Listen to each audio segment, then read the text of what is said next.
Time having arrived, I call the meeting to the Finance Committee to order, and I ask you again, those that were here earlier and those who are newcomers, to please stand and help us salute our beautiful flag. I pledge allegiance to the flag of the United States of America and to the republic for which it stands, one nation, under God, indivisible, with liberty and justice for all.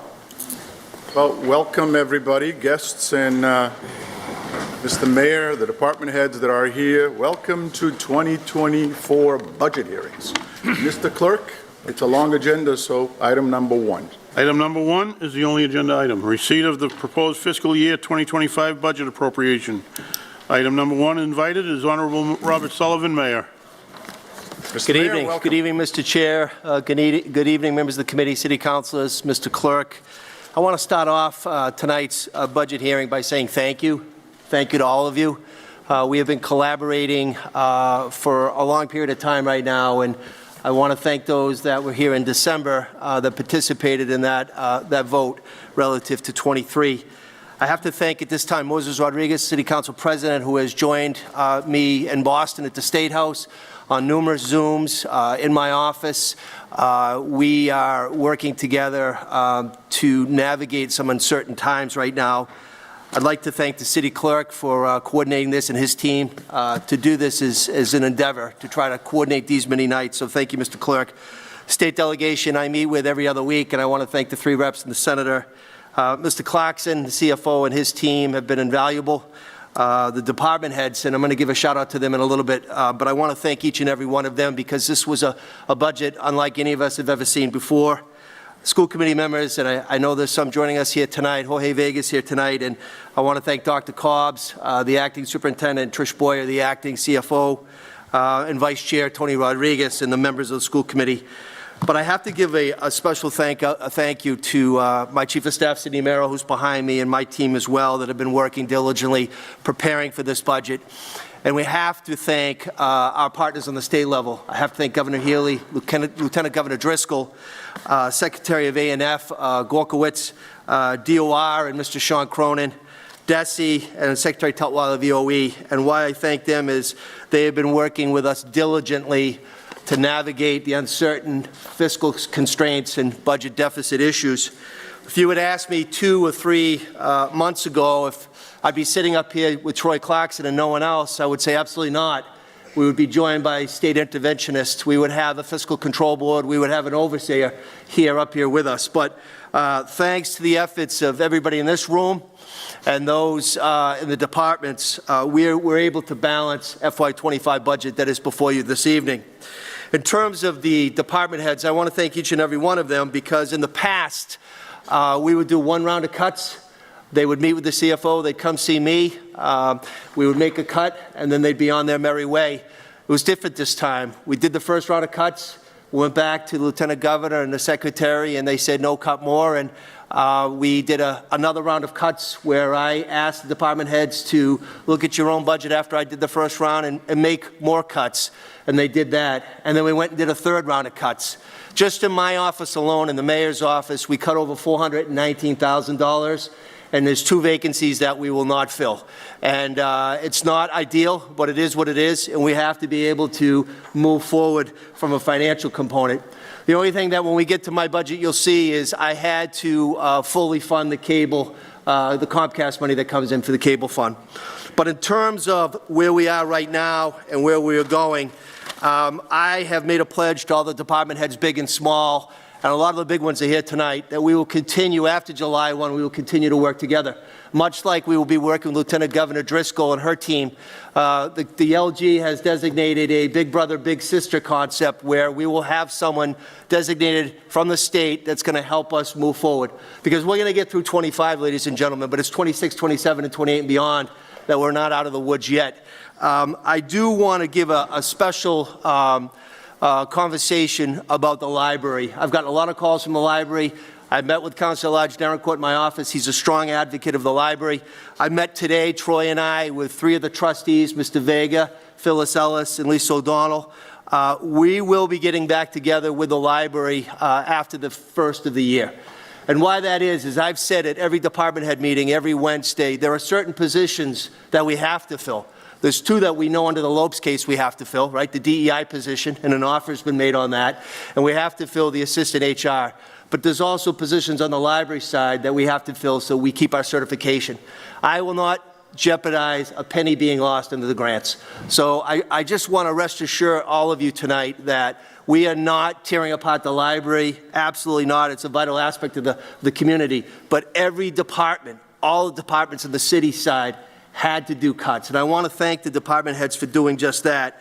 As we move ahead to the next fiscal year, starting July 1, the goal is much the same as it was last year. We have to foster a healthy, vibrant community, provide services to our residents and our business owners, and also continue to increase development. We need to get more development in the city of Brockton to help our tax base. We need to be able to get the development that's going to be successful development, legacy projects moving forward. The FY25 budget before you tonight is at level services. And I had made a pledge to the department heads that we would have no city-side layoffs. So although there are positions that won't be filled, we are not laying off any city-side folks. And that took a lot of time and effort from Mr. Clarkson and his team to be able to figure out how we're going to get to where we need to go. I know tomorrow night is the school department budget, and I want to thank the council president, Mr. Chairman, for designating a night.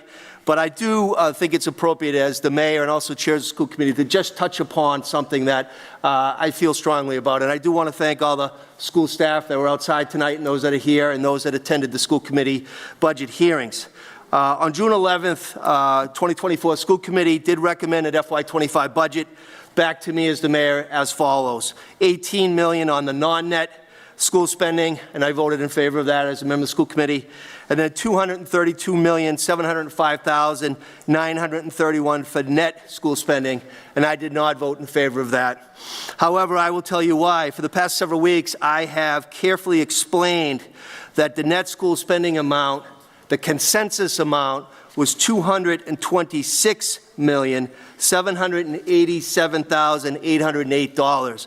That is a number that was worked on for months with the city folks, the school folks, and OA architects. That is the number that was presented originally to the school committee by the acting school CFO.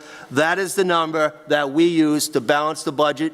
That is the number that we articulated and gave to our state partners to make sure that we would not have an overseer or a control board. So we are at a very delicate situation. I'm a product of the Brockton Public Schools. If we can get more money from Chapter 70, I already made a pledge that we will definitely do that. But the $226,787,808 on net is meeting the state's lawful statutory requirement for net school spending. So I just wanted to get that out tonight before you delve into it tomorrow night. So the amount that I submitted to you is the amount that I just explained to you right now. So before I conclude, again, I just want to thank all of you. I know there's going to be some long nights ahead. I know there's going to be some difficult decisions to make. But I will also tell you on the city side, in my humble opinion, they're cut to the bone. In the mayor's office, cutting 419, not filling 2 positions, that's a small cut compared to some of the other ones that you're going to be hearing about tonight and on Thursday night. So I will respectfully ask all of you city councilors, through you, Mr. Chairman, in accordance with Mass General Law, Chapter 44, Section 32, I hereby recommend that the City Council adopt the FY25 budget as recommended in the budget order that was filed, and that was in the amount of $580,274,987. That is both general fund and enterprise funds, and that total reflects an increase of over $26 million from FY24, last year's budget. If there's no objection, Mr. Chair, I know Mr. Clarkson had a couple more comments as well. No objections. Thank you, Mr. Chair. Good evening, Mr. Chair and members of the council. It's my honor and pleasure to once again be before you to discuss the fiscal year 2025 budget. As always, the mayor and I both did provide introductory letters to you that are in your budget book. But in addition to that, or alongside that, I'd like to just offer a few additional comments to talk about the process for this budget. It was extraordinary. and some of the highlights of some of the numbers that are reflected in that budget. Some of these will be complementary to what the mayor had to say, some of the same themes, but I think it's important to repeat some of those items because of what's in this budget. So as the mayor mentioned, we worked very closely with the Commonwealth and were able to avert a state takeover and any deficit financing. But despite that, we're still required by law to have a balanced budget. And so the budget that you see before you is the result of months of work by many of the people that sit behind the mayor and me, and the mayor's team and my team. And so this budget, although it's balanced, represents a reduction of over $18 million from those original proposals, including over $11 million in general fund reductions. So it's important, I think, that you understand it as you look at this. The mayor's correct. This is truly a bare bones budget. We're maintaining services. We're able to maintain our workforce. But it's balanced not only in the sense that the revenues meet the expenses, but it's balanced in the sense that we tried to take a look at maintaining city services while working very closely with the Brockton Public Schools to come to a consensus number for net school spending that adequately funded the school operations for the next year. That, too, as the mayor mentioned, that $226.7 million is a consensus number. I know very recently, after months of collaboration, the superintendent did present an alternative number that he and the school committee believe is more appropriate. But I will tell you that number that's in this budget is the number that we worked on together for many months. In balancing this budget, there were some vacant positions that for now remain unfilled. But I want to reiterate what the mayor said and add my commitment as the CFO to working to fully fund both the Council on Aging and the Brockton Public Library. That's a firm commitment. I've met with both Paul Engel and Janice Fitzgerald, specifically on the budget that's before you, to develop plans to fully fund those budgets as revenues become available. And so as we consider what's before you, I ask that you consider those budgets specifically against the backdrop of us working on a plan to fully fund them. So let there be no doubt, that at this table and in this mayor and in this CFO, we are fully committed to both the Council on Aging and the Brockton Public Library. I'd like to make a couple of notes to you on the revenues that make up this budget. Probably most importantly, you'll see in the revenues the use once again of $7.9 million from the Chapter 324 reserve. Working closely with the Department of Revenue, and I do need to call them out as full partners. Sean Cronin and his team at the DOR have been invaluable partners these last many months, since last August, since the school deficit was revealed, in helping us navigate this very difficult path. As I've said to you at finance meetings before, one of the reasons why we were able to balance this budget is because the state allowed us to recertify our free cash and make that $7.9 million available. So if you'll recall, just several weeks ago, we asked you to take that free cash and replenish the Chapter 324 reserve, which you did.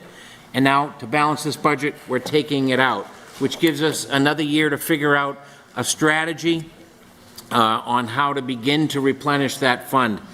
In addition to that, there are some one-time revenues in this budget that I noted in the letter, but I wanted to make you aware of. We have accumulated through a couple of the solar projects that we're involved with, more than $6 million in solar credits. So you'll see some of the electricity lines in this budget zeroed out.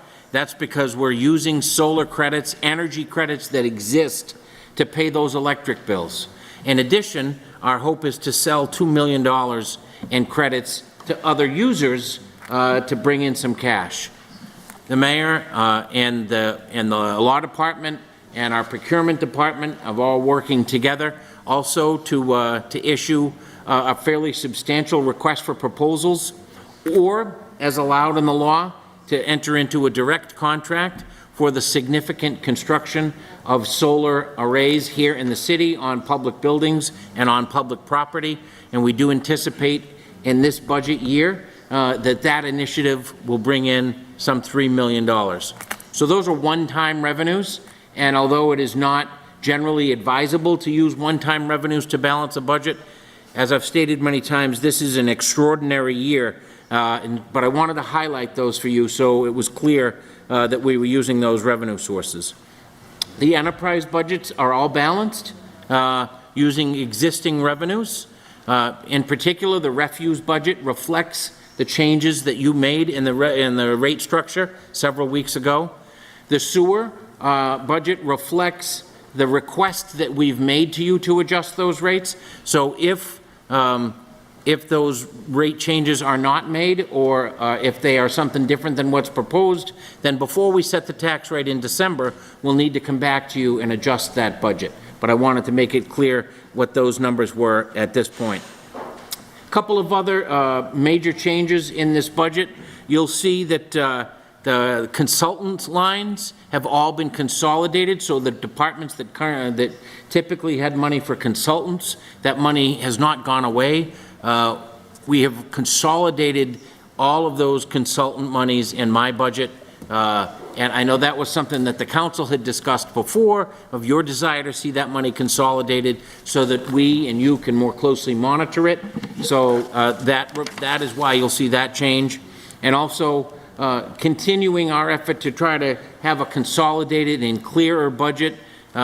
We have consolidated all of the copier money, so money to support copier leases or purchases is consolidated in the information technology department. Just a couple more things. I know one of the speakers during the public forum, Mr. Brathwaite, talked about internal controls.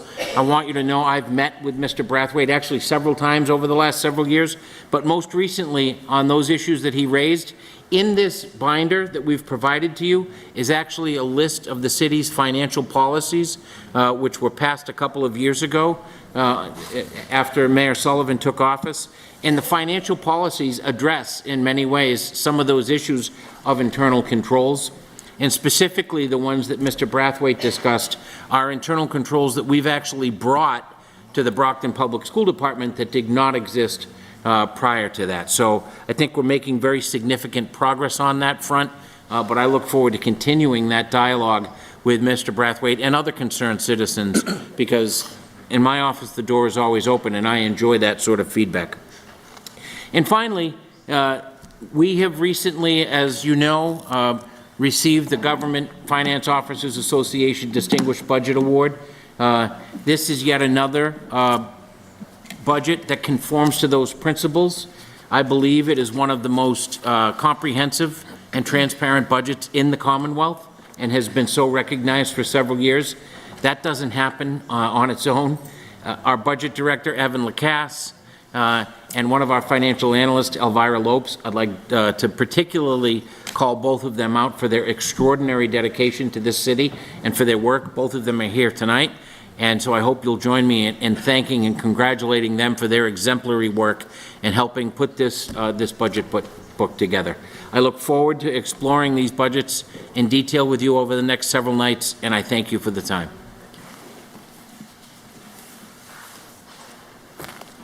You good? Good. Questions?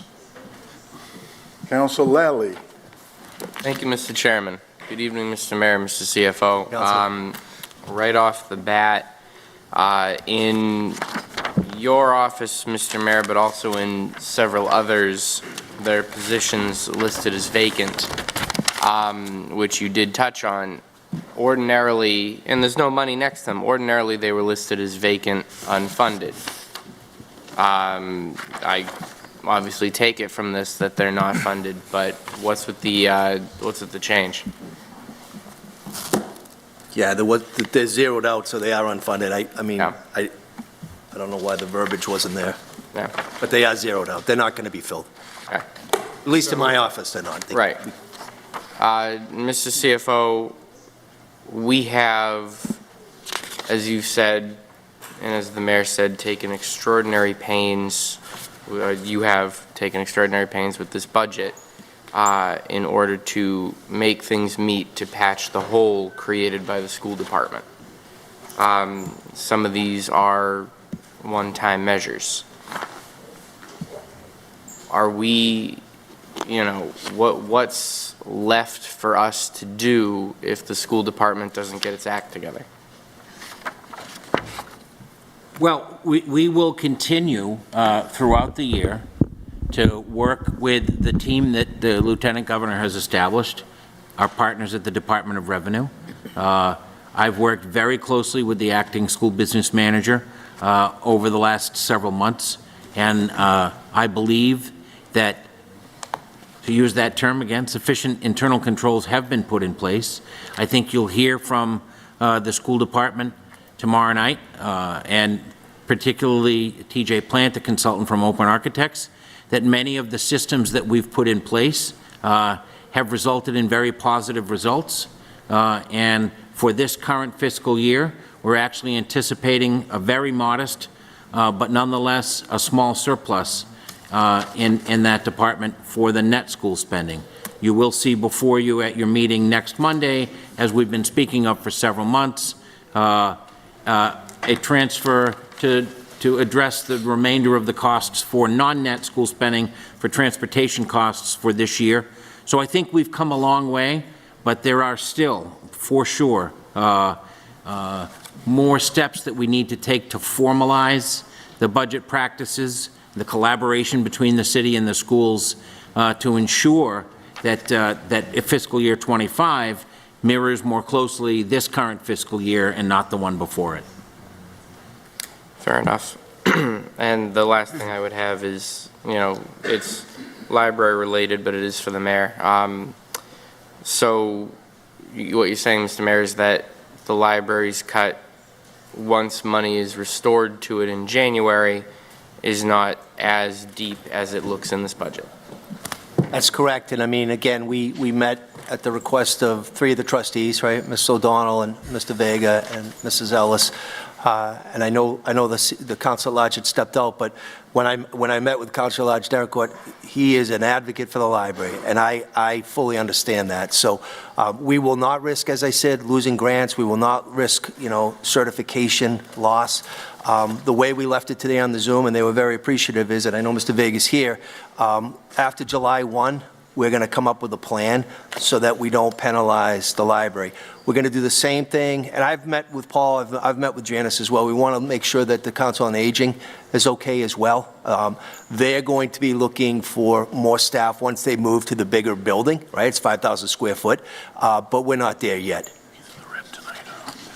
And if I might, Mr. Chairman, just to clarify, because Councilor, I believe you said January based on what the mayor said in the new year, but I know what he meant when he said that was the new fiscal year. Yeah, I figured you were just going to run the budget to the max and then patch it up later. Around But Christmas I time? do No. like fiscal better. Oh, fiscal. And that's because the Massachusetts Board of Library Commissioners has a waiver process that if you're not going to meet the minimum amount, you can apply for a waiver, but that waiver due date is in November. So that's why our plan is to come up with a funding plan to fully fund the operation prior to that waiver deadline of November.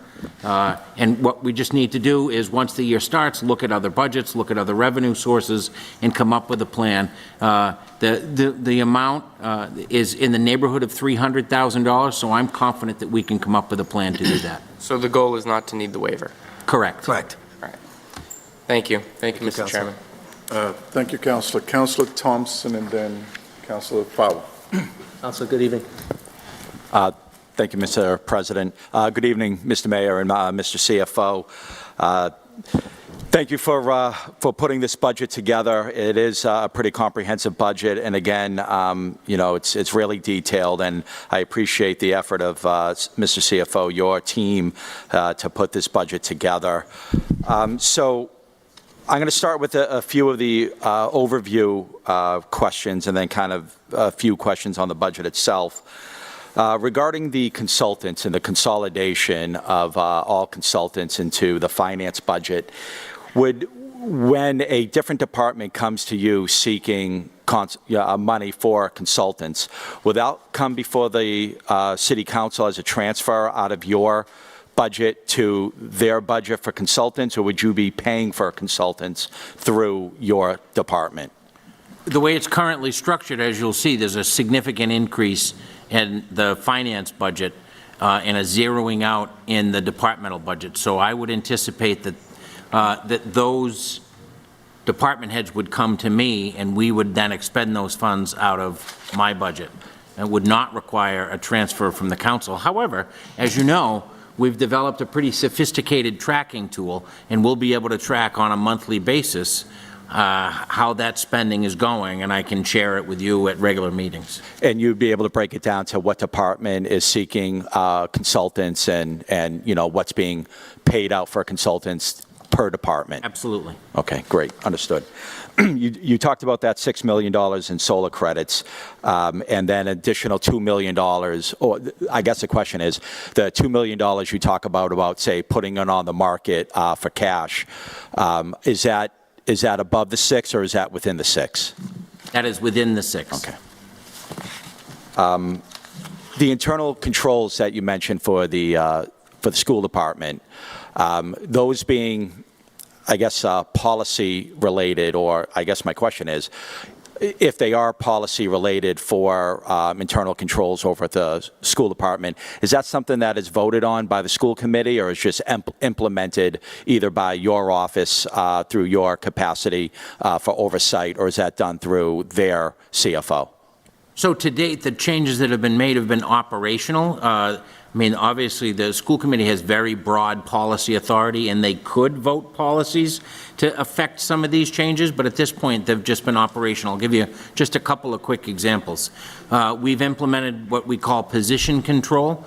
So for several months now, if in order for someone to be hired, there had to be 2 signatures on a form, one the school superintendent and one me, certifying on the superintendent's side his desire to fill that position, but then as important, if frankly, given the circumstances, if not more so, a signature from me certifying that there were money available. And if there were not, then there was another form that was created to actually transfer money within the school budget to support those positions. And those are 2 important developments. A third, and I think probably the most notable, is we created, Evan Lacasse created, a tracking tool for the school budget, similar to the one that you've seen for the city budget, that then on a monthly basis tracked the budget lines within the school budget and how that spending was occurring. And I believe the combination of those 3 milestones is the result. The result is, I should say, the finishing of the year with a surplus. Right, and I believe, you know, that accounting control of showing what percentage of the budget is spent and what should be spent up to that time frame, it helps us really understand, you know, where we are in the spending process. Now, I know your policy is to speak with the department heads throughout City Hall when maybe something is, you know, getting ahead of what the proposed amount is supposed to be spent. And I know there's many discussions with your department heads to make sure that, you know, they understand where they are, that it you know, for us, it blinks bright red, that it's above the, you know, where it should be at that time. And I know you probably work closely with them to find out why they're at that position and you know, how to resolve it to make sure that they do not overspend. Are you having those same conversations with the school department heads, or is that something that the superintendent has? Because really what the magic of that is by, you know, seeing it happen in real time, therefore having those conversations in real time to make adjustments when needed. So is that happening on the school side? Are you having those conversations? The superintendent, their budget administrator, who is having those conversations? So I am not, but I think in the future, we hope that we will refine that tool because it's not quite as sophisticated on the school side as it is on the city side. One of the challenges was that the budget voted by the school committee was not reflected exactly in what was showing up in Munis. So one of the accomplishments and one of the real advantages of having the interim school business manager, Trish Boyer, in place, and I need to say that she has done a phenomenal job and has been a great partner. Working with Open Architects is creating that level of detail for the next fiscal year, so we will have a process similar on the school side. So for now, yes, the school committee actually gets that report for every meeting, and I think when there are trends that need to be addressed, that Trish Boyer is addressing those. We haven't, because of the tool itself, I don't think we're there yet to be able to track it like we do, but we're getting there. Okay, understood. I think that will be essential in really identifying when the budget is getting overspent and then intercepting it or making necessary changes prior to it getting millions of dollars beyond the budgeted amount. And I'll reserve some of my questions regarding school matters to the school department when we see them tomorrow.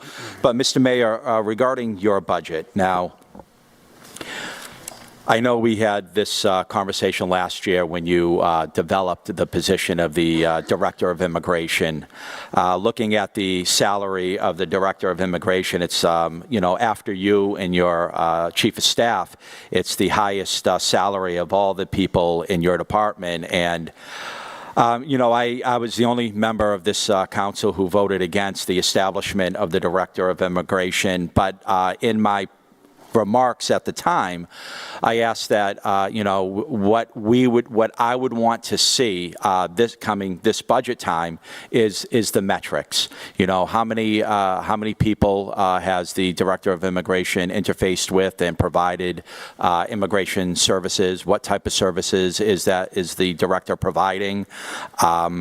I also understand, from even some of the people who came before us in public statements had, questions about language services. It's my understanding that our Director of Immigration does not possess those language services. So my question is essentially some of the metrics. If you could provide us with some of the metrics that you have gathered over this past year or since this position has been filled, what is the Director of Immigration doing, and how is that position helping the residents of Brockton?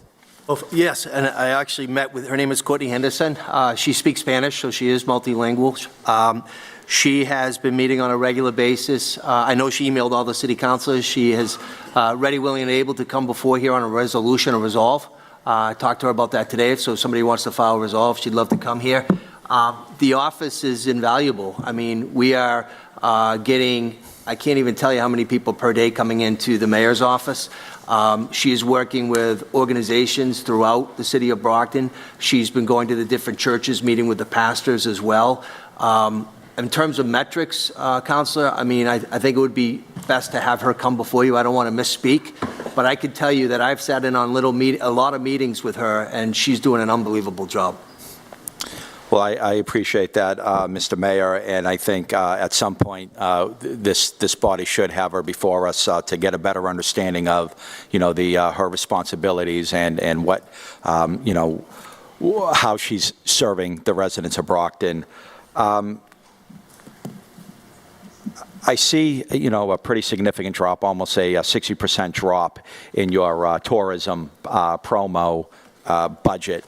Now, could you tell us, maybe some of the things that came out of your fiscal year 24 budget, the type of, what services were rendered through that tourism budget, and with the cut, how do you see that line item or the tourism budgeted monies, how you propose those will be spent in fiscal year '25. Yeah, I mean, I think one of the reasons we have tourism in there, and it's been there, and I didn't create it, it's been there for a very long time, is to try to market people to come to Brockton, right?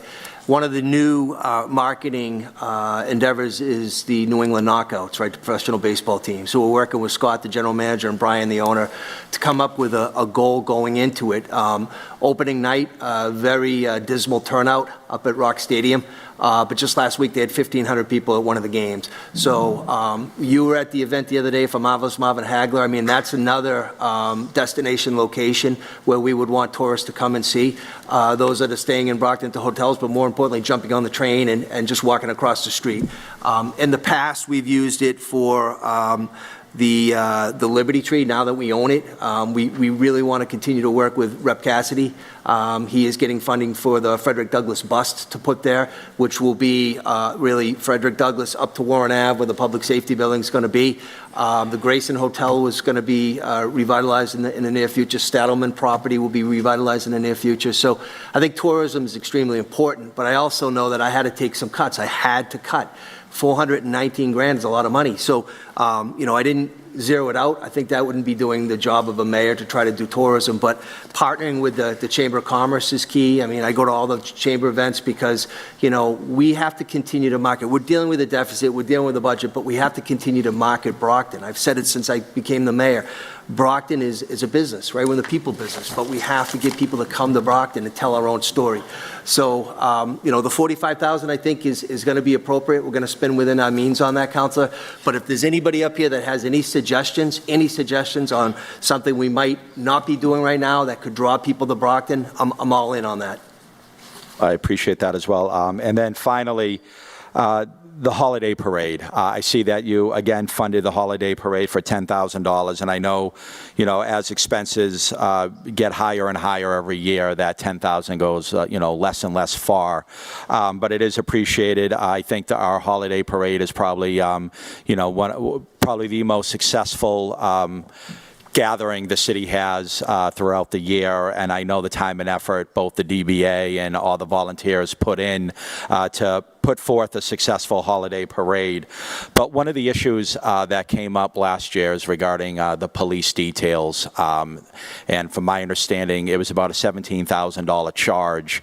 And if that kind of happens again this year, and I'm not sure if it fully, I think it was initially 17, and then maybe some, they came to an agreement. But and I know when the police chief comes before us, I'll pitch the same thing. But I know in the past, the details for the holiday parade were done via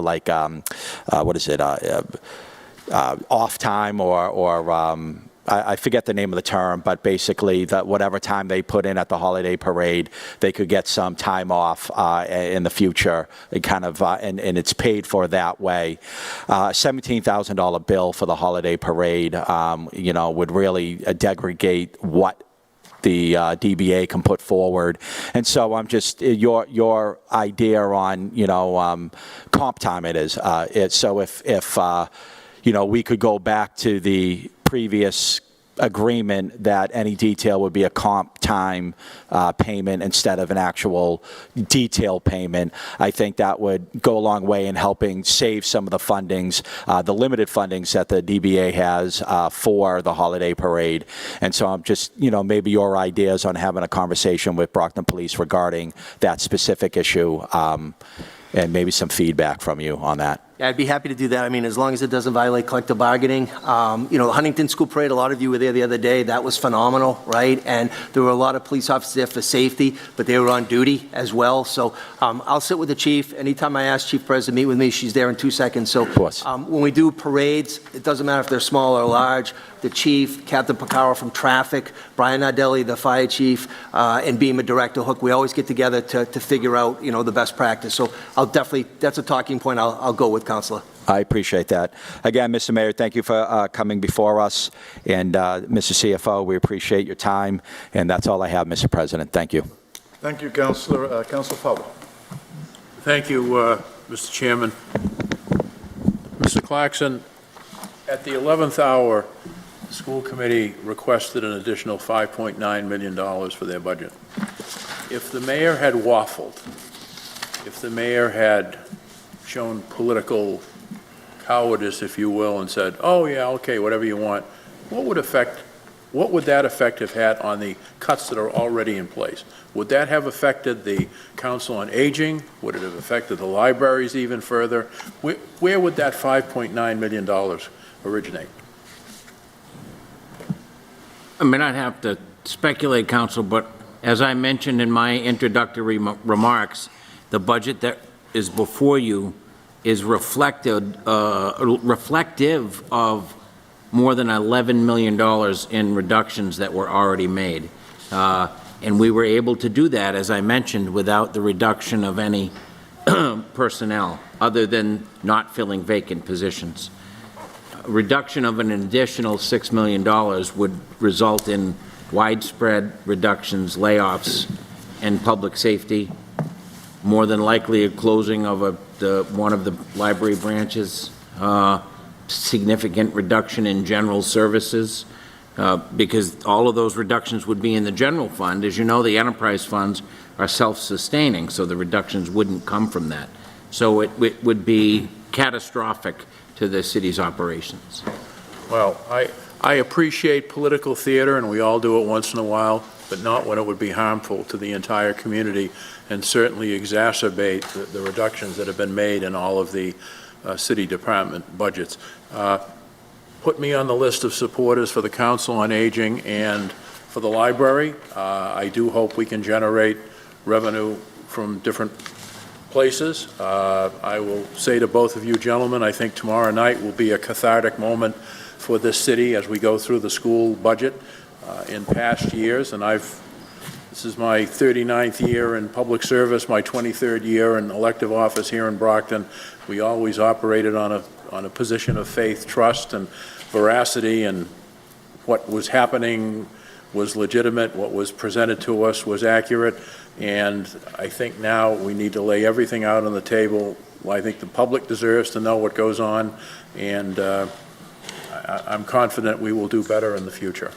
And Mr. Mayor, I don't have any questions on your budget. I will tell you that of the $2,027,857 in your budget, that comes out to 0.0034% of $580 million. So I would not exactly call you an extravagant spender. Thank you, Councilor. Thank you, Mr. Chairman. Thank you, Councilor. Councilor Minicello. Good evening, Mr. Mayor and Mr. CFO. Good evening, How are Councilor. you? Just a couple of brief questions. With respect to the monies that are allocated for part-time positions, the budget shows a total proposed amount of $81,899. And then the budget also shows a spending amount currently of about $31,889, a difference of about $50,000, I guess. Where would that $50,000, I guess, be allocated for, where we don't see a specific allocation? You know, it's monies that are there but not yet identified as being spent on something. So what we've done in the past, we actually like to try to pay our interns. We get some kids from Bridgewater and Stonehill and Curry, Massasoit, that come in and they can't get paid. They have to get college credit. But we tend to try to pay them if that doesn't contribute to any negative impact on their education. We pay them $15 an hour. So we are really looking to try to ramp up. We really want to give kids an opportunity, number one, to get paid, but also to get an experience. You know, is it going to be $50,000? I don't know, Counselor, but I didn't want to undershoot it. That's the amount that we've used in the past to have some kids come in. I'm also trying to open it up to high school kids. We're not there quite yet. We're at the college level, but we want to contemplate, you know, Brockton High and Southeastern and the charter school and Spelman. It's something we're kicking around for this upcoming fiscal year as well. So if that $50,000 does not get spent. I can't hear you, I'm sorry. Sure, I'm sorry. If that money is not all spent, then theoretically there would be some monies left over. How would that, what would end up happening to those funds? Could that be contributed back to the general General fund? fund. For the, It would go for the, back to like, the general for fund, let's say Counsel. the library or the council on aging or something like that? Go back to the general fund, yes. Okay. And then it looks like that your budget is a reduction of 3.9%. Is that? It's, I did a calculation today of the cuts that I know I made. I came up with 419,950, but when Evan put it in his computer, it came at, what did it come at, Sid? 443,000, so. So is that correct, that it's about a 3.9% reduction? Is that, or am I reading it incorrectly? Want to take a stab at Yeah, that? because they had to put in the cable fund, right? Exactly. Yeah. So, Counselor, last year during the budget hearings, you reduced the money for BCA, which is reflected in the mayor's budget. So when you compare year to year, it looks like that's an increase. But if you remember recently, you restored that. So if you look on page 344 in the budget book, the adopted budget in '24 for cable access was $337,500, which reflects the cut you made. It's restored back to $675 in this proposal, which is the amount of the MOU between the city and BCA. I think, so if you take that away, the percentage reduction is actually much more significant than 3.9%. But on an annual basis, the cable company, that figure is approximately 600 and plus every year, correct? Right, exactly. So, okay, so it was just allocated differently in '24, but, all right, I hear you. And then with regard to the consultants, so in essence, the consultant fees, I'm assuming that the mayor's office is going to have some consultant fees, but that they're coming out of your budget, Mr. CFO. So in essence, it's monies that will be spent on the mayor's office, but yet channeled through your budget, correct? Yes, Counselor, and as I noted to Counselor Thompson, what we'll do, we track it anyway, but for this particular line, we will track how, in my budget, that money is being allocated to different departments so that we can provide that information to you. Okay, so last year, there was a $90,000 allocation towards consultants, correct? FY 2024? Sorry, yes, 90. And this year, it's at 0, so it's a 100% reduction. Correct. So what would you say this year, in your budget, you have allocated with respect to spending that will be used for the mayor's office in essence, but yet is going through, channeled through your office? Is it going to be similar to 90,000 is what I'm asking, or is it, because we can't, based on this, we don't know.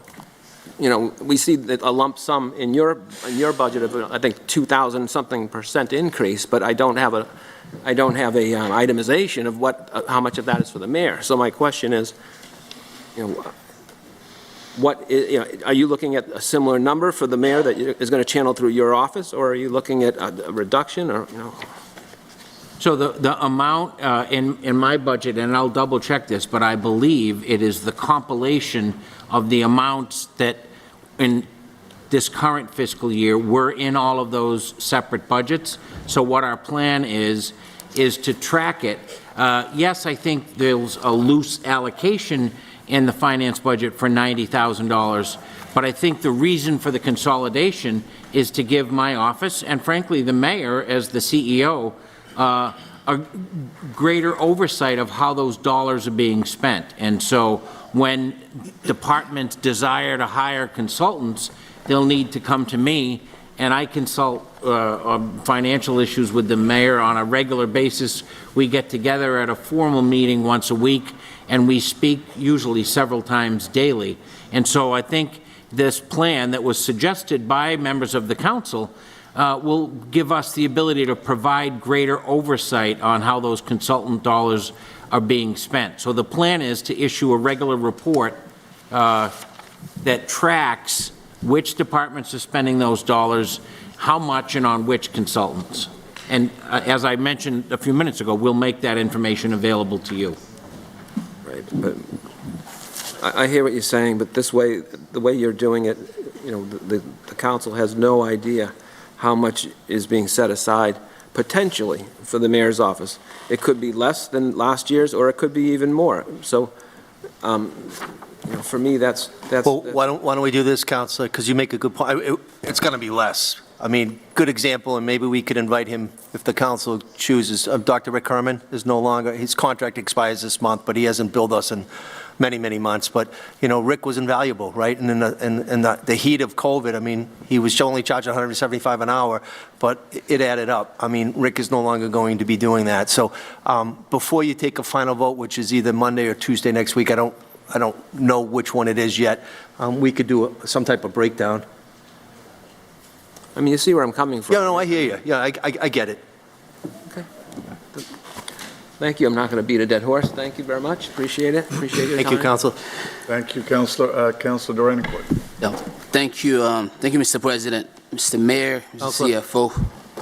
Let's get straight into it. I mean, obviously by now, most of you know that, the library is a, particular, special place for me, given the fact that this is where, it all started. So my biggest problem tonight, I mean, especially in the face of, you and the CFO presenting this budget, was the fact that, how do I put this? The failure to at least reach out to me in terms of like cutting the library by 6.25%. So when we met, in your office, obviously this was your request, your meetings about the deficit to determine on whether or not, what the city council can do to balance, if not help, contribute in terms of balancing this budget. So after I listened to you in the process of acknowledging what we have to do in order for the city of Brockton not to go into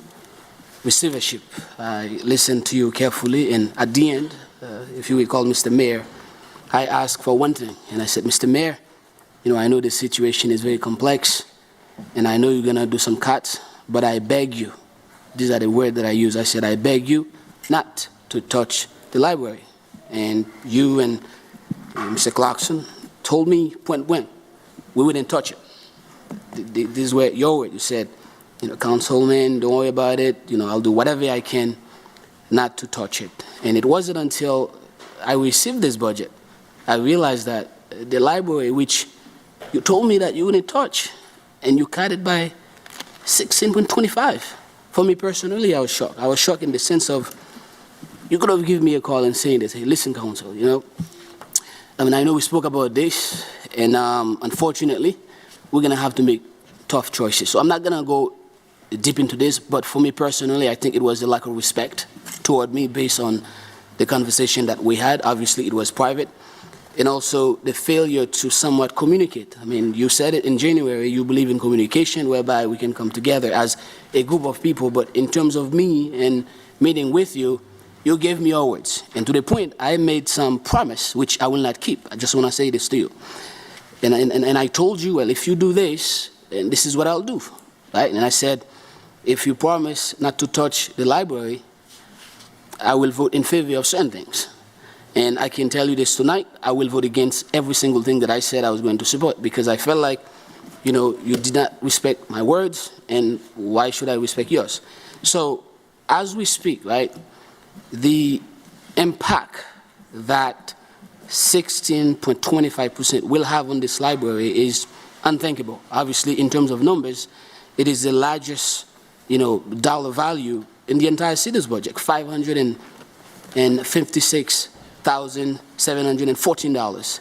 And when you think about this, for people who may not know the consequences, right? So, personally, right, a library is an open place, and in a city like Brockton, whereby you have, loaded of people that using that space day in and day out, especially our seniors. I've seen a lot of them, and our, immigrants.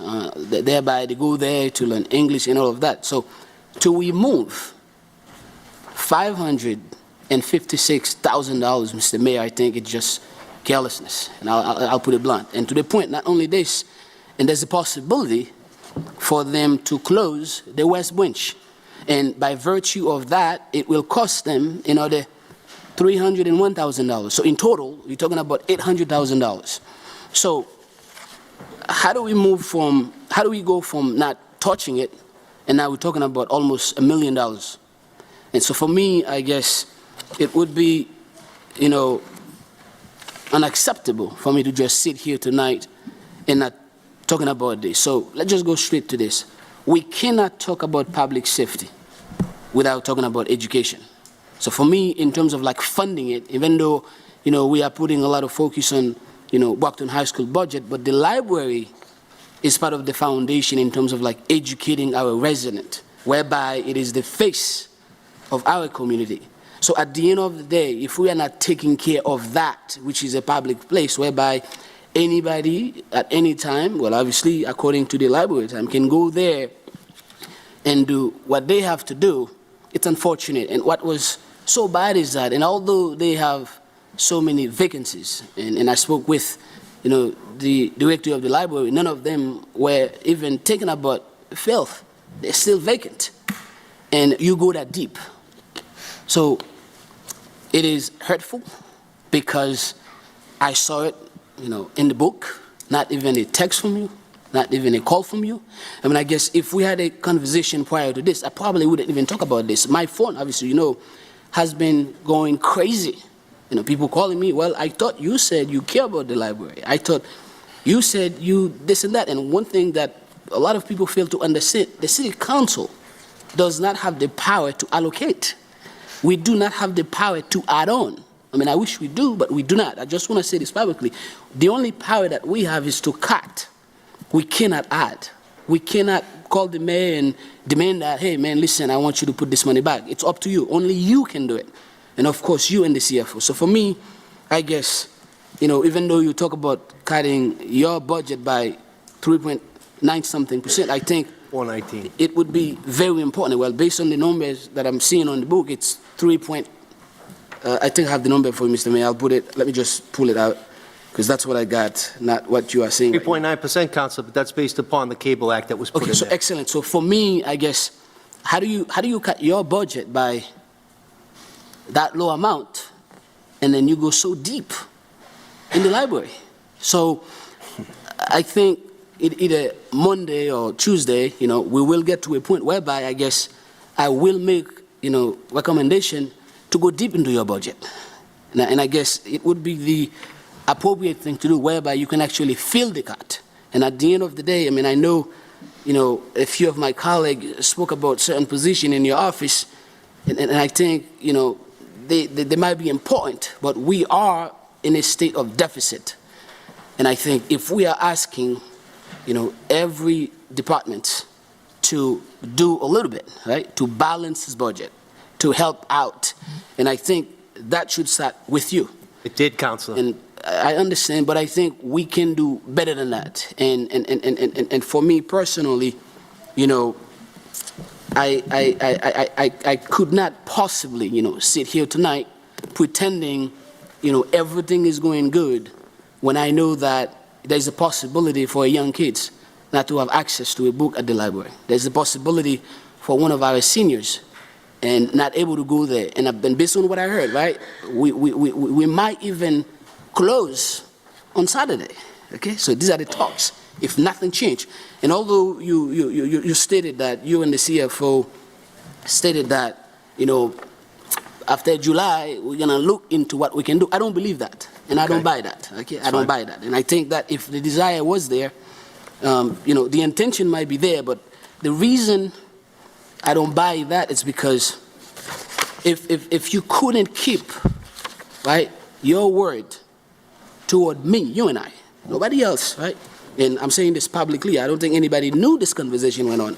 If you couldn't keep that word toward you and I, when you made that promise to me, and I made a couple promises to you, that we weren't going to touch it, how could you possibly expect me to believe that there's a possibility for you to even try, especially once we pass this?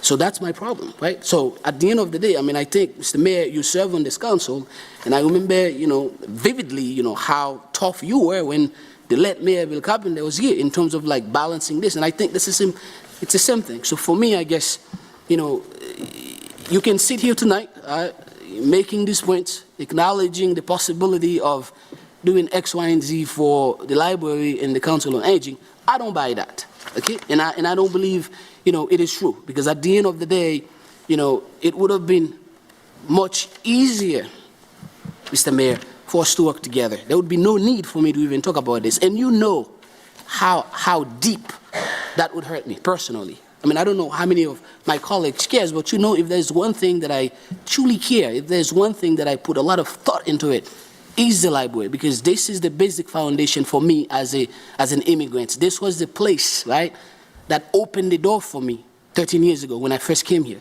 Not knowing anybody, not knowing what to expect, the program that was there, and although that program is gone, it's not there anymore. So, I hope, you do find a way to fund that money back, to help them out, but until I see it, I wouldn't believe it. And I hope that, next week, when it's come down to, making some cuts, I just want to say this too, so you don't hear it from somebody else, I will make some recommendation, and I hope my colleagues will vote in favor of it, whereby your office will fill it.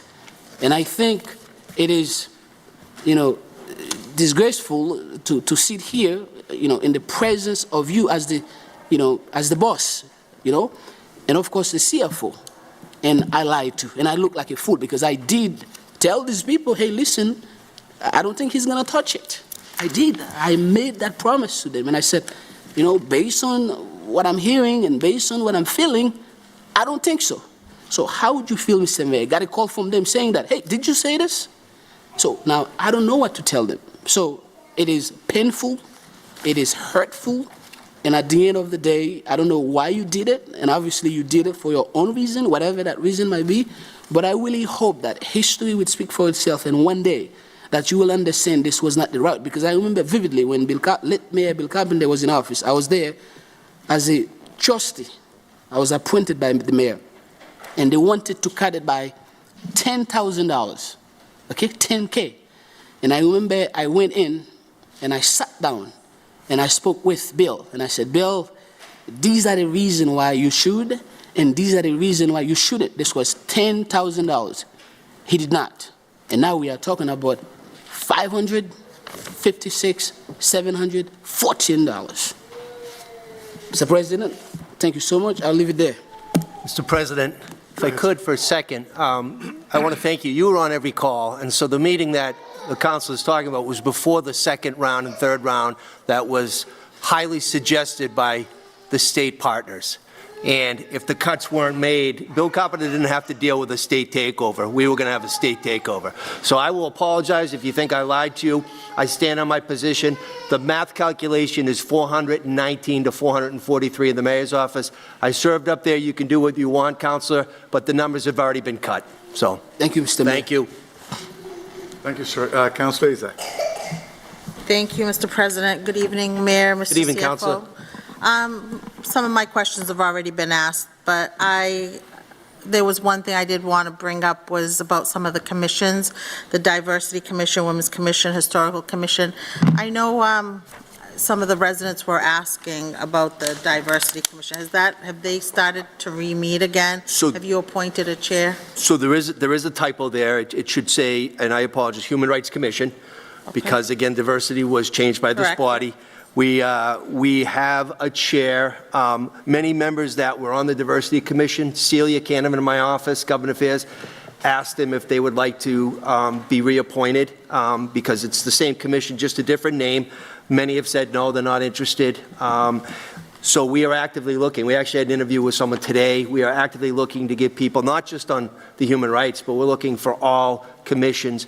Beautification, and I know one of the councilors asked me, beautification is not listed on here. It wasn't listed on the mayor's budget in '24 either. The funding for beautification will come from either 4 departments, mayors, CFO, but more importantly, probably Parks and Rec or DPW. So we are actively looking. Same thing I've said before. If people are interested in being on a board of commission, you have to send a letter of reference, resume, curriculum vitae resume, and a letter of interest. We'll do an interview like we do for everybody on Zoom. And then if that person is excited to join, we'll put it before you. So it's open again? Yes. They haven't Yes, met? it is. Human Okay. rights. Thank you. And lastly, a question to Mr. Clarkson. Can we get a number for what was spent overall on consultants last year in all departments, please? Yes, I actually have that number here, but it's in each department. But if you're looking, we mean for overall what we've spent thus far in consultants? Yes. Yeah, I can have that for you tomorrow night. Thank you very much. Thank you, Mr. President. Thank Thank you, you. Thank you, Counselor. Counselor Nicastro. Thank you. Good evening, gentlemen. Good evening, Counselor. I don't have any threats to make. I have a few questions on the budget, okay? Okay. Page 337, FY24 accomplishments, created a constituent handbook that includes resource tools. We'd all love to see that, and what does it do? I brought it here. Oh, that one, okay. So Jasmine Bradshaw, our social service director, has compiled this. This is when you walk into the mayor's office. It has a lot of numbers and businesses that help people. It was geared towards social services component for constituents, but we can make sure it's food pantries and the like, but we can make sure you all get this so you can see it. She's doing a PDF, but more importantly, when people come in, it's given to them constituents. And are you providing it in several languages? I don't know that. I don't want to misspeak. I'll find out tomorrow and get back to you. I That don't would be know. very good. Yeah, I know we use key lingo to do our translations, but I'll check on that. Okay. That was the first thing. And the next one was, we're still wondering about, and this came up during the budget hearings of FY23, we're still wondering about what's going to happen with the Little Red Schoolhouse. So that's been one of my pet peeves since I've been mayor. I think it looks deplorable. I do want to thank Jerry Cassidy. He had put in an omnibus or an earmark for that designated, not just for the actual physical building of Little Red Schoolhouse, but also the gazebo to the left of it. But with the 9C cuts that the governor needed to do, that was cut. We actually had Jim Plouffe and his team go up there just 2 weeks ago. I'm looking for exterior as opposed to interior right now.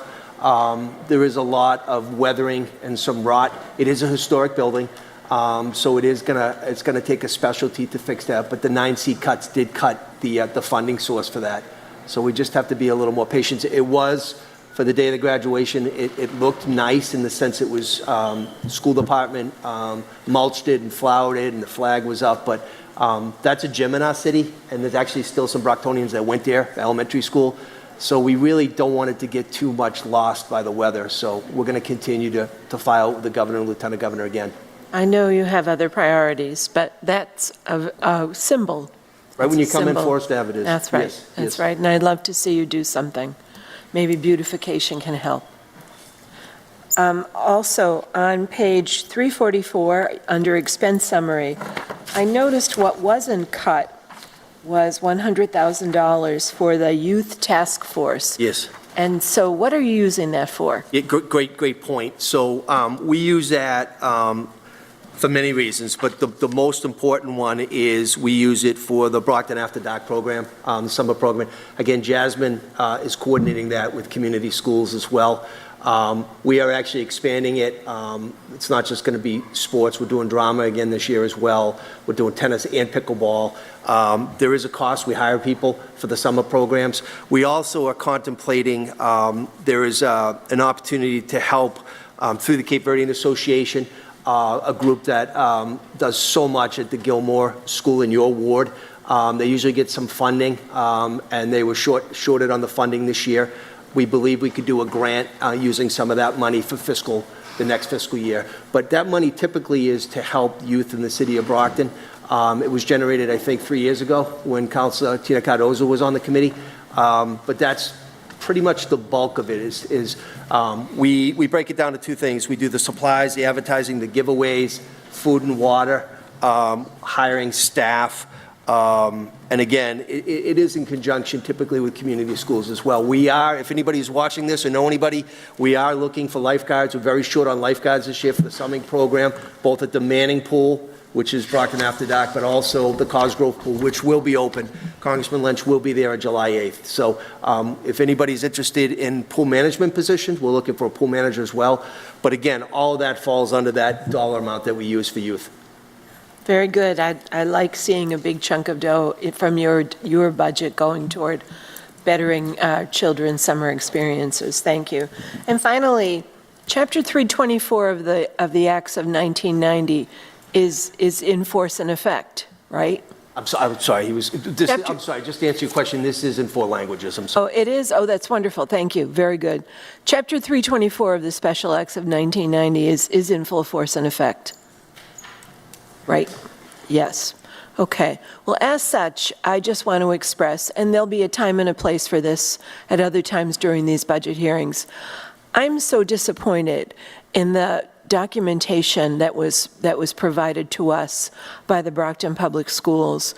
We have so much pressure on us to fund a budget and to evaluate everything. We've been all onlookers since last August at least with all of this, and waiting for these evenings when we can make a difference and know more.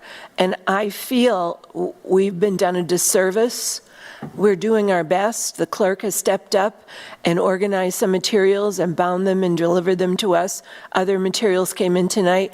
But I would be remiss to not say how disappointed I am with the quality of the materials and the information that has come for the school's budget, our largest budget item, and we're still wondering what is going on. And so I'll leave you with that now. Thank you very much. Thank you, Councilor. Thank you. Thank you, Thank you, Mr. Chair. Thank you, Madam Councilor. Anybody else? If not, Mr. Mayor, you're excused. Thank you, councilors, appreciate it, and I will be here for the rest of the evening, and be here tomorrow night, and be here Thursday night, and let's go Celtics, huh? There we go. Thank you very much. Department number 2, Southeastern Regional Schools, Holly McLennan, Superintendent.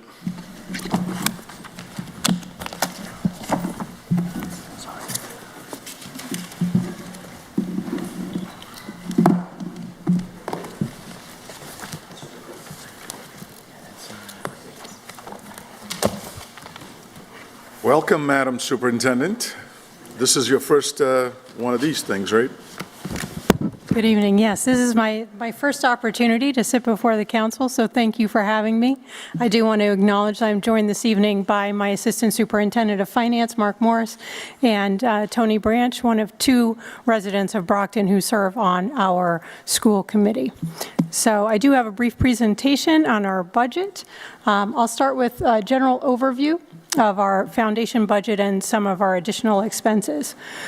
Southeastern was very lucky in FY24 to have a 40-student increase in enrollment. Combined with the inflation factor, that led to a foundation budget increase of 5.3%.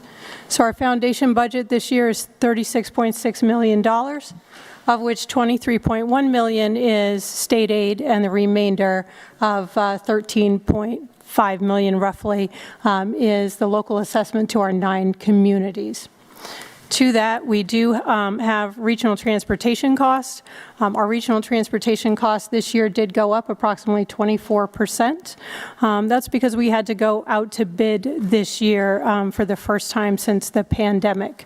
So we were able the last few years to sort of avoid those huge increases, inflation costs related to fuel and staffing. So this year, our regional transportation budget is $2.3 million.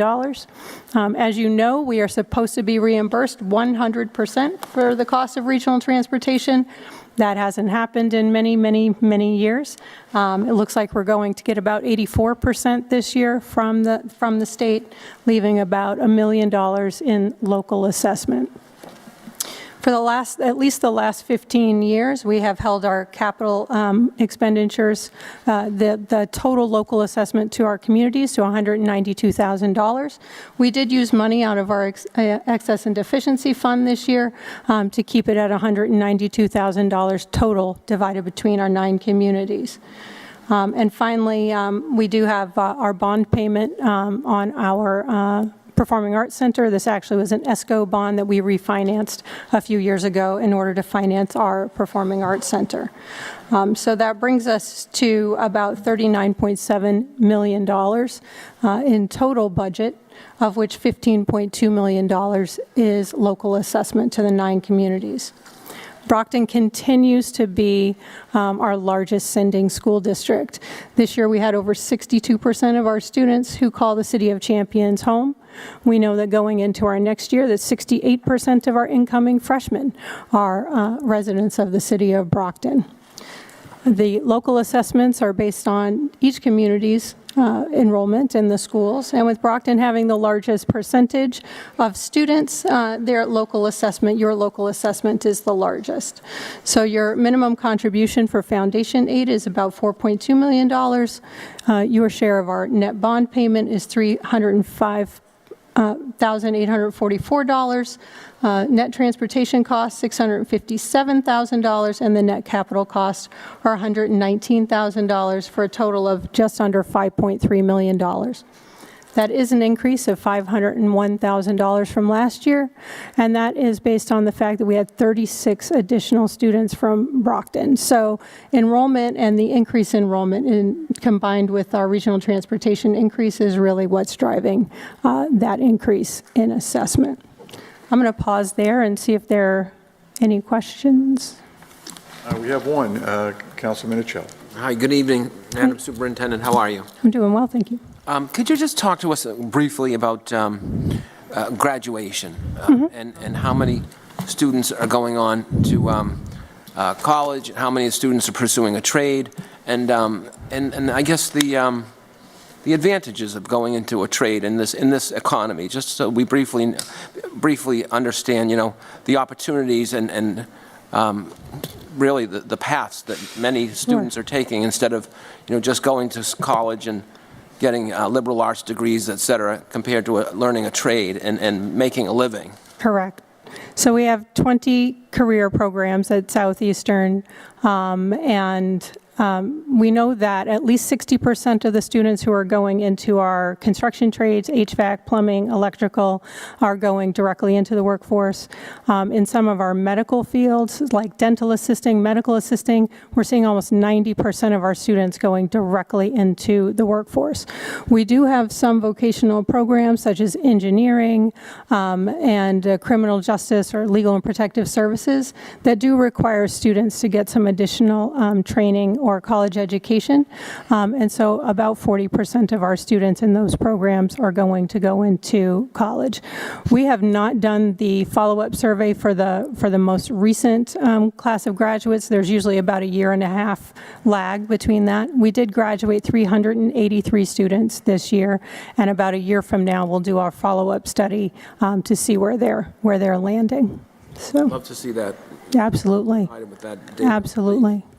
I also want to point out that while our students are at Southeastern, they can work in paid cooperative education positions, and last year our students made $1.3 million in their pockets. So, obviously in their area of interest. In their area of interest, and we do know that students who go out on co-op, about 88% will stay with that employer if they're offered post-graduation employment. So building that bank of co-op employers is very, very important for us. And your graduation rate, how is that? It's close to 99%, our four-year adjusted graduation rate. Very low dropout rate, very high graduation rate. Thank you for the favorable news. Absolutely. Thank you, Mr. Thank President. you, Councilor Fowle. Just very quickly, Madam Superintendent, and I try to remember to say this every year, you have an exceptional school. Thank you. The opportunities there are almost indescribable. Students who attend the school can go off into the trades, and I say to you and Mr. Branch and your finance person, if the school could ever expand, I would certainly hope we would assist you. I know we have some members of the school committee that think that we ought to buy this Port Chester facility up on Belmont Street. They're not satisfied with Southeastern Regional, but I'm very satisfied, and if my son or daughter had chosen to go to that school, I would have been honored to have them graduate. So, Well, thank you. and many of your staff live in Brockton, so They do. Many of our staff, and as I said, the vast majority of our students call Brockton home. So we're very, very proud to be a Brockton public school. We are breaking ground on a new STEM edition on July the 23rd. We're having a groundbreaking. It will allow us to enroll probably about 70 more students. At that point, we will have reached the sort of the capacity of our property. We're hoping that over the course of that would not open until September of 2026. But at that point, we really are going to be at capacity just based on the physical location of our building. well, just as a resident, I appreciate what you do for our children and advance their skill level and help them provide for what can be a very profitable and outstanding career. So thank you very Excellent. much. Thank you. Thank you, Counselor. Anyone else? Go ahead, sir. I just wanted to let you all know that Superintendent has supported, and Gersa Montero and Tony Rodriguez, Tony Branch, the Brockton reps have supported the request. Last year I came before you and told you we wanted to do a welcoming center at D.W. Fields Park in the council's ward. We've already laid the foundation, and it will be Southeastern Regional kids, that most of them from Brockton, that are going to be building that welcoming center at the entrance to DDW. And myself and the president was at graduation, and the Kovac valedictorian lives on Court Street, and he's going to Harvard University, which is the first Ivy League from Southeastern. So there's so much for Brockton, but we want to thank you and your team for supporting the Welcoming Center. Thank you. Thank you. Thank you, Mayor. Well said. And Madam, you're dismissed. Thank you. Always wanted to say that, but Superintendent, you're dismissed. Department number 3, Veteran Services, Kelly Young, Director.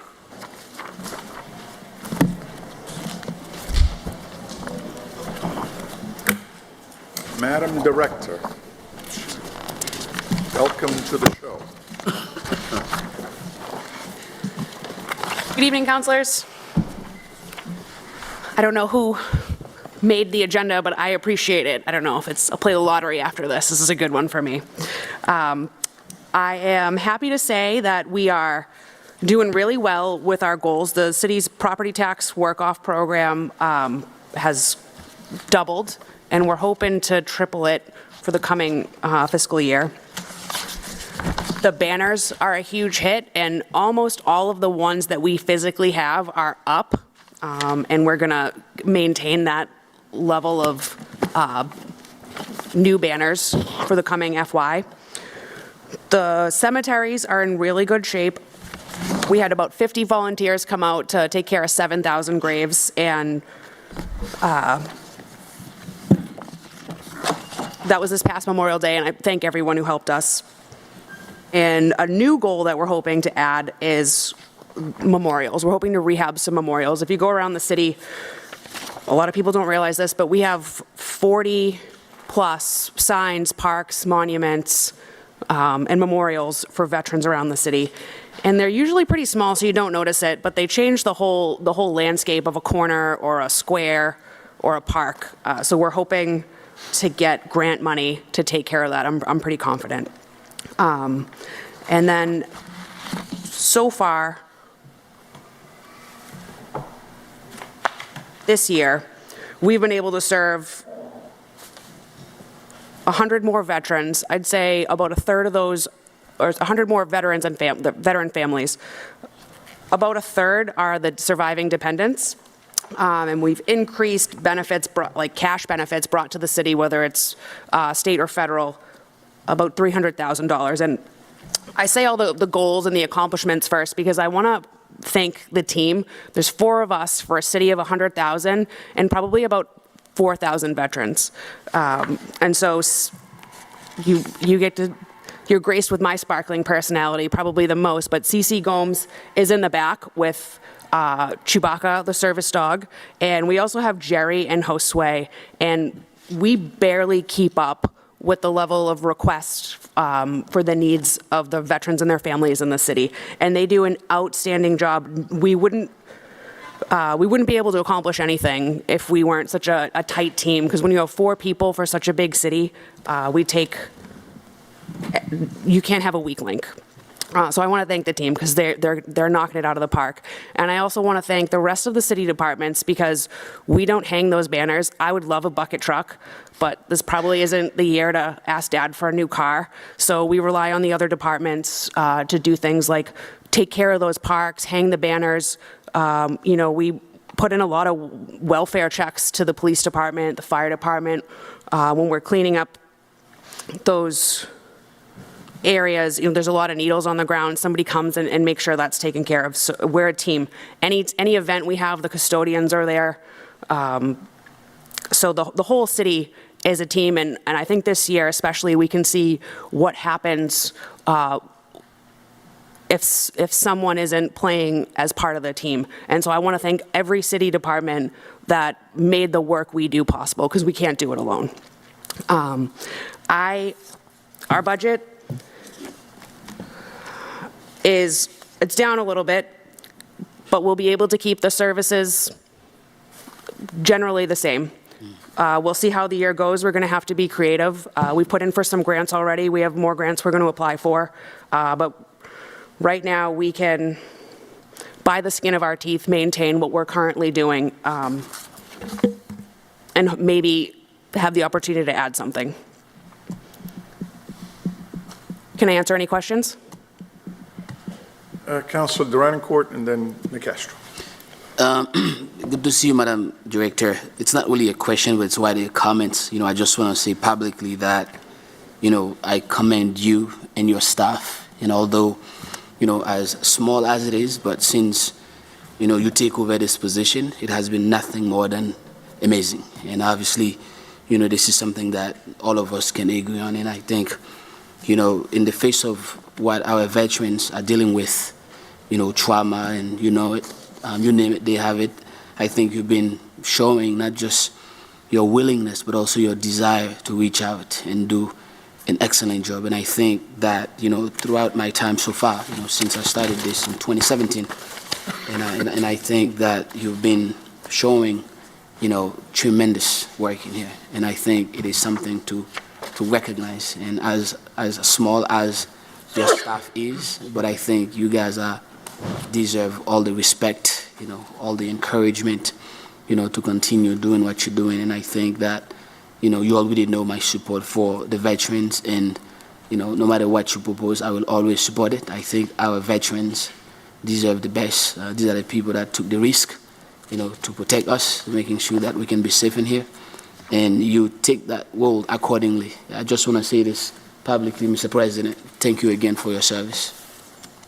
Thank you, Councilor. Thank you. Councilor Castro. Thank you. Good evening. I just have a few quick questions on the materials.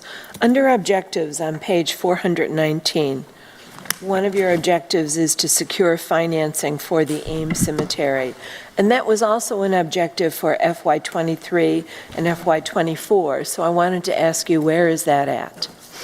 That is, I figured out what we've been doing wrong in writing the grant to secure that funding, and that's why I'm confident that and I added it as a performance measure this year. That's how confident I am. So I hope I don't look silly next time I come up here, but when you write grants, they're usually in parts.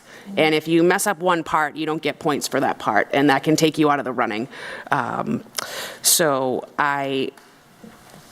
I'll be completely honest, most of the new things that we do that seem great and innovative, I took from someone else that was doing a really good job. So I asked somebody who already got the grant, how did you do that? And they gave me their feedback on their grant proposals, and I was like, oh, I can't believe I missed that. So that is hopefully in a much better place this year, to answer your question. Why reinvent the wheel? What are you going to do in Ames Cemetery when you secure this funding? So it's one Revolutionary War grave on the east side, and we're gonna rehab the stone. The stone's gone, it needs a new stone, and hopefully take care of it's a little lot between two homes. You'd think it was just somebody's yard that was just kind of wild. But it's actually, it's the city's. And there's something to be said for kind of being hidden, but I think there's a way to keep it hidden off the street so it doesn't invite vandalism or people like hanging out that aren't there to respect a veteran's grave. But there's a balance between some level of care. So we're protect it. I don't think that stone is salvageable. I think we have to get a new stone. But that's part of the grant is I have a maver handling that. And will you make the stone look like the existing stone, except you'll be able to read it? So I hope so. I watch a lot of like the crime shows, and you know how they do the rubbings and they see the stone. I don't know how much of that is real, but we will do our best to analyze what we have and then look at the historical record to see what would have been something appropriate for that time period and do the best we can. That's great. On page 421, your educational incentive is going up quite a bit. And how will you use those funds? The educational incentive is completely dictated by the contracts. And one of the reasons it went up is the last budget hearing, we added a position. And also, I really encourage the department to be as educated as possible and to sort of practice what we preach. So the team has brought in diplomas. They've taken their military joint service transcript, cashed them in for credits, and completed things educationally. And it will be spent on what's written in the contract for educational incentives. I think mine is a set number. Well, the Administrative Assistance Union is like 4%, and then the BCEU is 7% of their salary. So it's completely prescribed by the contracts. That's great. My last question, on page 424, under your expense summary, there's nothing listed for veterans' medical attention or medicines. And they were good amounts of money the prior year. Yes, so that in total, so what those lines were for is when you qualify for Chapter 115 benefits, so that's the low-income veterans benefit, we reimburse medical expenses, whether it's like Part B or a Tufts, like a Medigap plan, prescription copays, doctor copays, dental, orthopedics, wheelchairs, you get the gist. Pretty much anything that falls under medical and dental. It used to be split between the two lines you just mentioned that are now, they've been reduced to 100%, and the one below that, veterans cash benefit. All of them now are under veterans cash benefit. I talked to the finance department about this, and it just makes much more sense because all of those three lines are reimbursed at either 75% or 100% by the state. And when you have it split up between three lines, it's really difficult to know if we're getting our money back properly. And I check, and the treasurer, I think the treasurer is behind me, we check it, and we make sure we get the right numbers back. And so it just made sense that we pay it out of the veterans cash. And then when I said we may have the opportunity to be creative, those lines that can be consolidated that aren't being, just the folks are passing is what's happening. The Vietnam vets are passing. The World War II vets are passing. With fewer folks tapping into it, we may be able to provide other things. Thank you. I think you mentioned we have 4,000 veterans in the city of Brockton.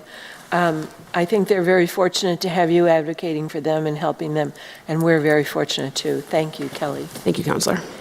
Thank you, Councilor. Councilor Griffin. Thank you, Mr. President. Good evening, Madam Director. I really don't have any questions on your budget. It looks very appropriate and actually very lean, but I just want to compliment you. I called you on the Friday before Memorial Day. I think At 8 o'clock in the morning. 8 o'clock in the morning, correct. By 9 o'clock, you had the answer for me. The reason I called was a constituent called me trying to track down a banner that was allegedly going to be put up for her late stepfather. He didn't know quite where it was. But 8 o'clock, I did call you, and by 9 o'clock, you had the answer for me. It really shows a real commitment to the veterans of this city and just how dedicated you are to your work. I just want to publicly thank you for it. Anything I can do to help with your endeavors, feel free to call upon me. Thank you. Thank you again. Nice. Councillor Tavares. All right. Good evening, Mr. Director. Thank you for all your services you have been done. I am very proud and appreciate it. I just have some couple questions. Since you've been taking over, what's your accomplishments? What do you accomplish?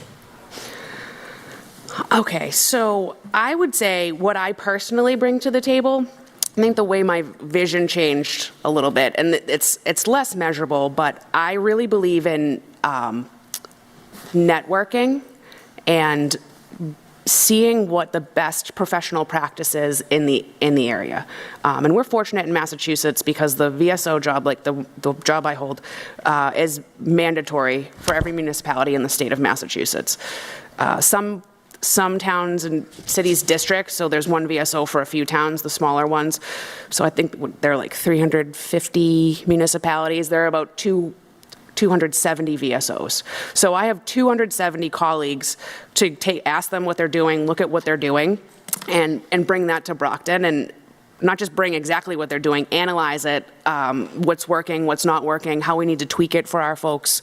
And so I would say my number one accomplishment is that this job and department is mandated under Mass General Law. You have to have this position, or you have to have a district. You have to have somebody representing the veterans in Brockton. And it's prescribed in Mass General Law exactly what the roles and responsibilities are. We've added to that because anytime there's a veteran that has a problem, somebody tells them, call the Veteran Services Department. And what we do are local, state, federal benefits. Well, if your furnace breaks down, or the microburst knocks your fence over and you have a dog, or you can't pay for your kid's Little League registration, that's not our job. And it doesn't feel good to say, sorry, that's not our job, we can't help you, when just going to a conference or going to like an event in Abington, or going to be on somebody's podcast in another area. Learning the resources that other people are using and what's available allows us to do things that aren't our job, but it's a huge need in the community. And I don't think I mentioned finding out about grant opportunities, right? I mentioned about the SHARP grant for the Ames grave. I would have never figured that out on my own. I had to go and have somebody teach me what to do. So I would say what I personally bring to the table, and I hope I'm answering the question right, what I personally bring to the table is my reliance on a network, and that we're a team and we have to do it together, or it just won't be good. Okay. And then the second, what's your goal for this year?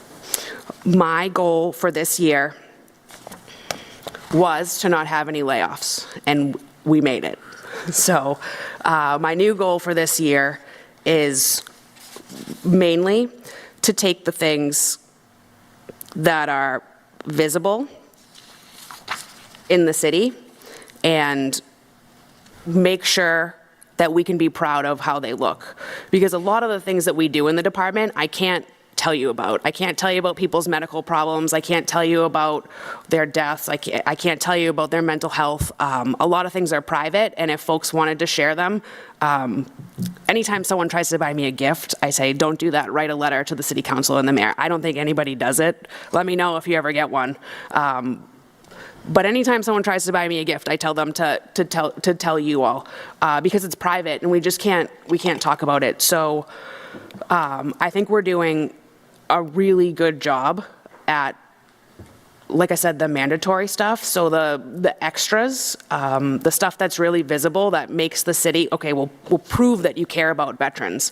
When the sign at the park is completely faded off, you can't even read that it's a veterans park, and the bronze has all moss covered over it, I don't think we're showing how much we care. So we're in a position, I know it is, somebody used the word lean, it's lean, but I still think that with the help of the community, we can take care of that. All right. And then do you feel like, with your budgets and your goal is going to be very helpful, or do you think you need some further assistance with the budget for this year? What do you feel with that?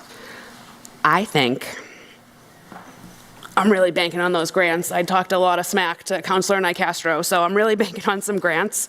But I believe that, for example, some of the things that we're mandated to fund that are reimbursed, we know we have to fund them. So some of those lines are maybe 10% over. So when you think about that, if we're looking for $500 for a new sign at a park or $1,000 for a new headstone, I'm really confident that we can find that. So the budget as it is, I don't know, I can tell you that this exact budget is not going to work for the goals, but I can promise you that after talking to the CFO and the mayor, that we can meet our goals with the money that's here. We're going to have to be careful probably until we get through and we make sure that we're not going to have to spend that mandatory money. We've talked, I think I heard already tonight, every month we know where we are with how much we've spent of our budget. I would say halfway to 3/4 through the year, we'll know for certain whether or not we'll be able to do those things. But I would say the trends, and I've gone back as far as you can go in Munis to check the trends, and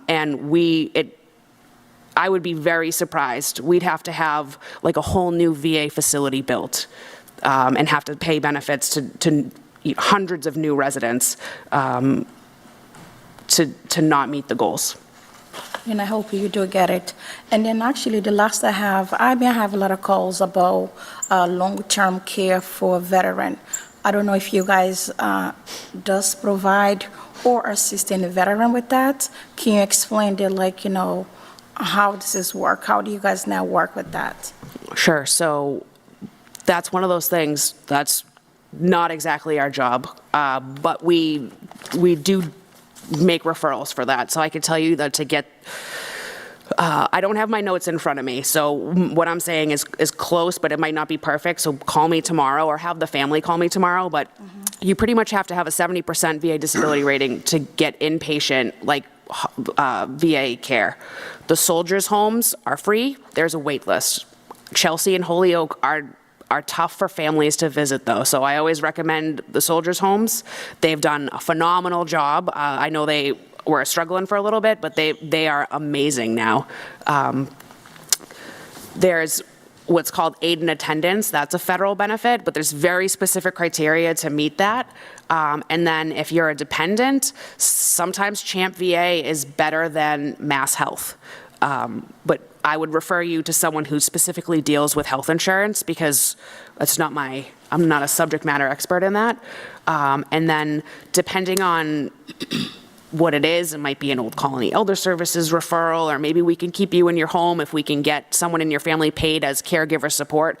But again, you have to meet very strict criteria for all of these programs. So it's difficult to answer your question without a case study.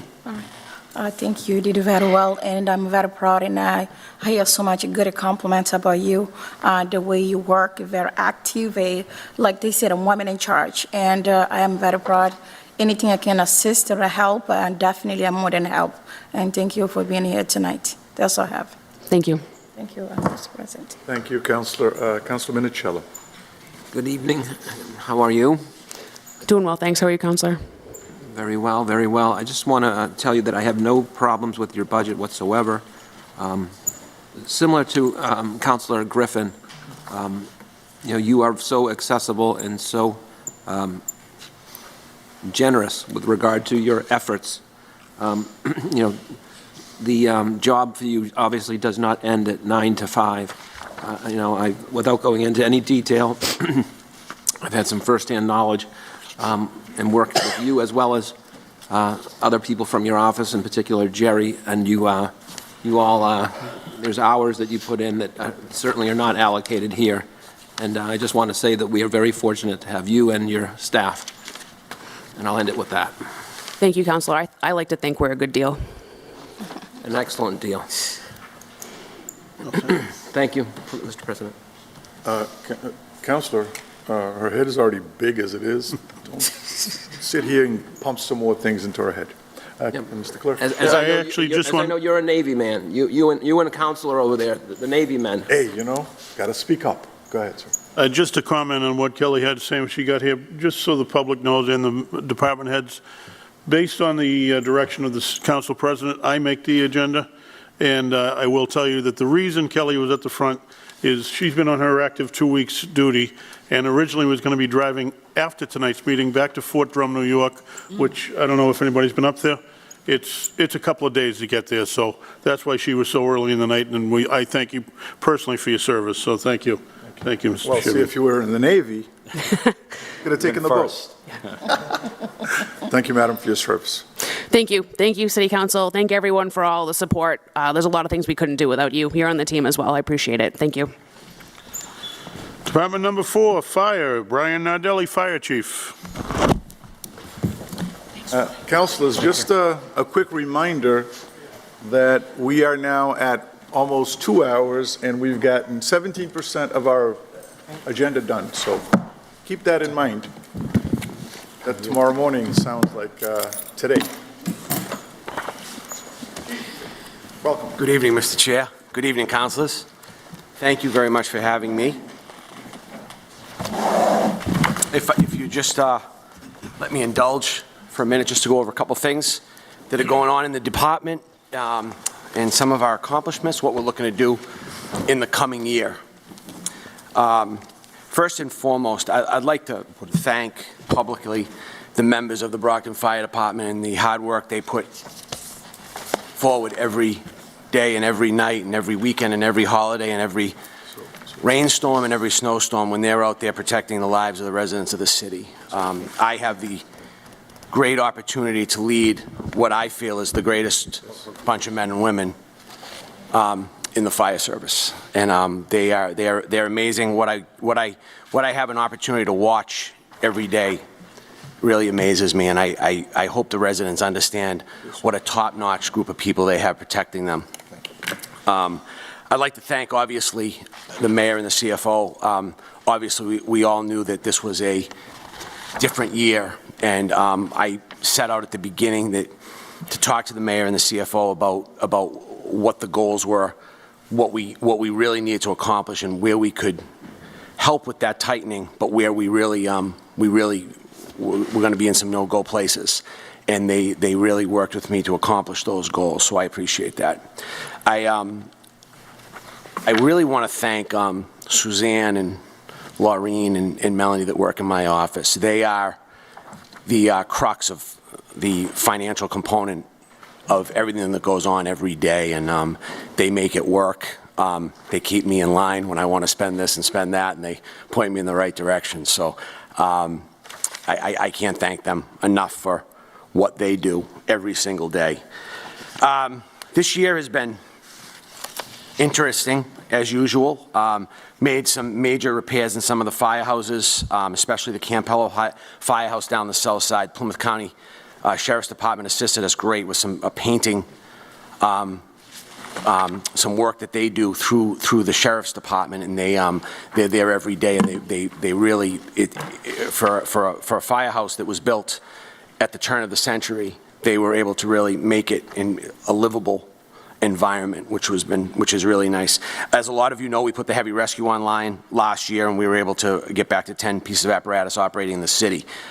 When I talk of that, I smile because I always teeter on the portion of that piece of apparatus gave us an ability to do things that we've always done, but with this now we're able to do it much more efficiently.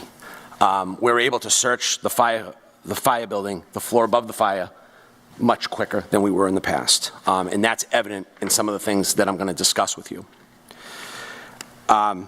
We've continued to work on our, how we're developing. One of the greatest things about our department is they always want to push forward.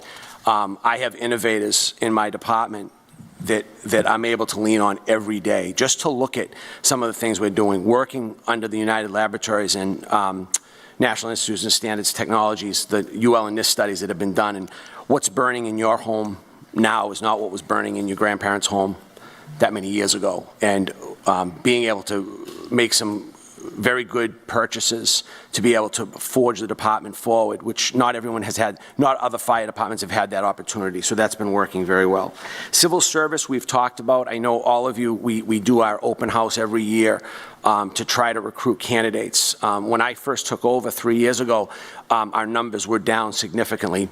Could have been COVID, could have been a number of different things, but I'm happy to tell you that amongst Brockton residents especially, our numbers last year are up 18%, this year are up 21%, and we plan on to continue to do that open house because I think it's working. Anyone who drives by the West Branch Library in the middle of August on a hot summer afternoon, you'll see a number of people arrive just to kind of get information. Last year was really awesome because we actually had Brianna Ward, the Deputy Director of Civil Service, to come out and actually speak with some of the candidates that are interested, so that worked out really, really nice.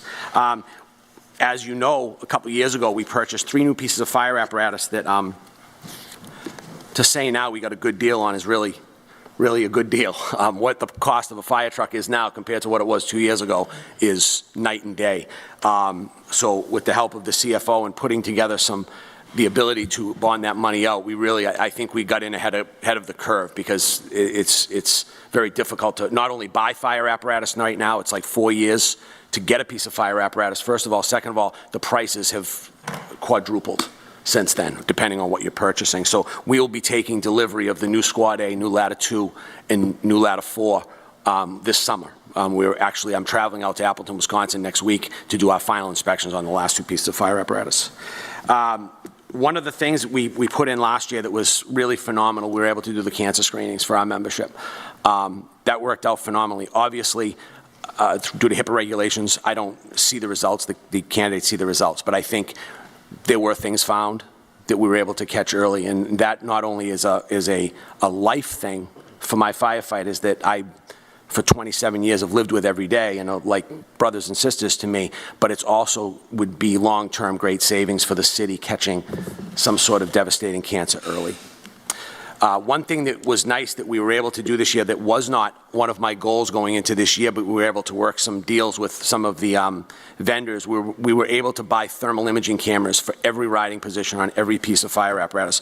We're the first in the Commonwealth to be able to do that, and I don't know if anyone's even close. So every single person that gets on a fire truck in the city of Brockton right now will have their own thermal imager, their mini thermal imagers that they can see through smoke. This is not only advantageous to the residents that we're protecting, but it's also to the safety of our membership. So very important things.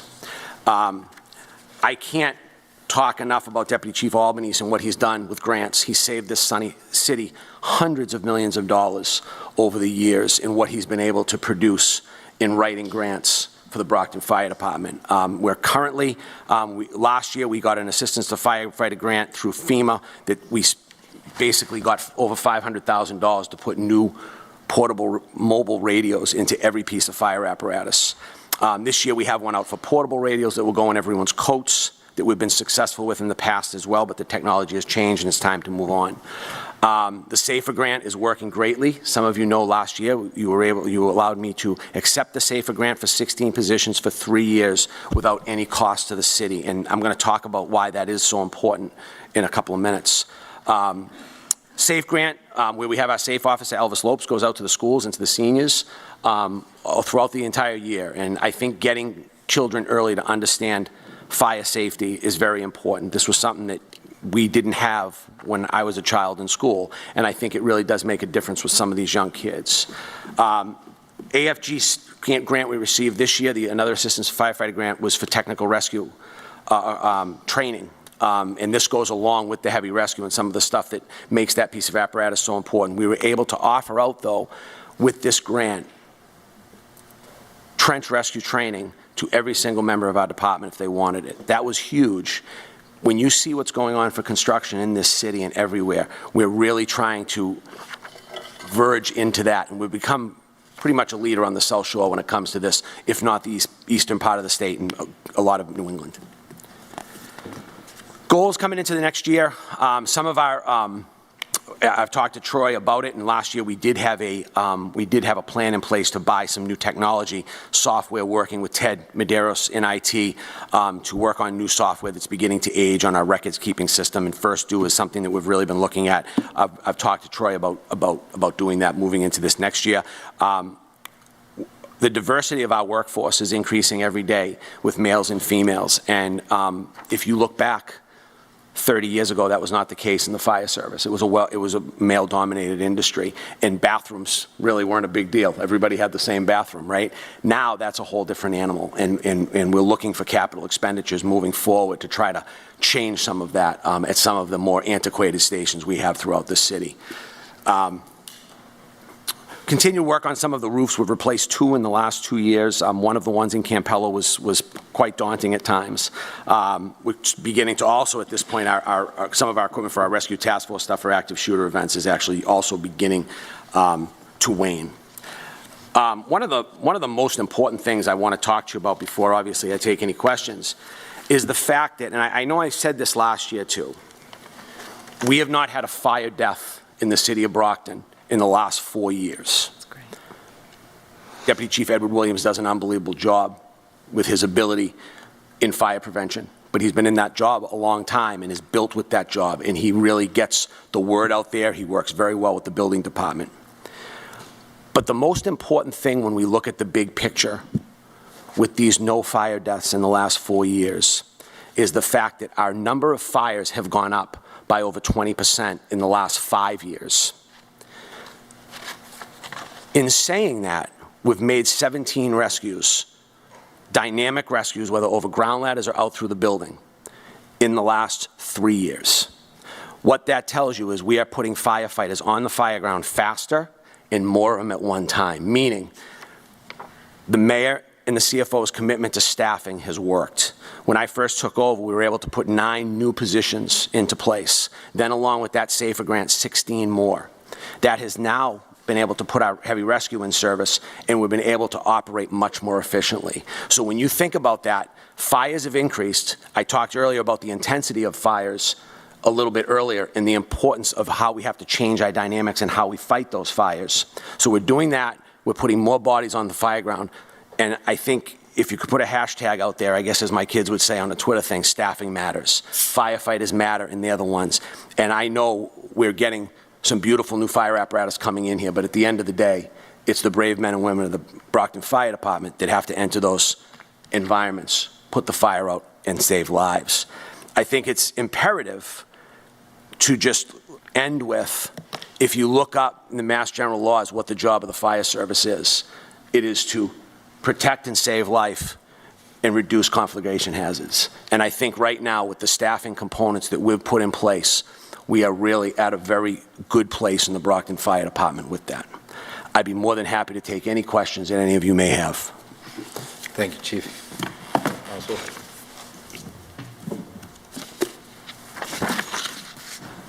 Councilman Castro. Thank you. Good evening, Chief Nardelli. Thank you for being here. Good evening, Councilor. I had one question, just a moment. So on page 298, in your expense summary, there's nothing in the budget for dispatchers?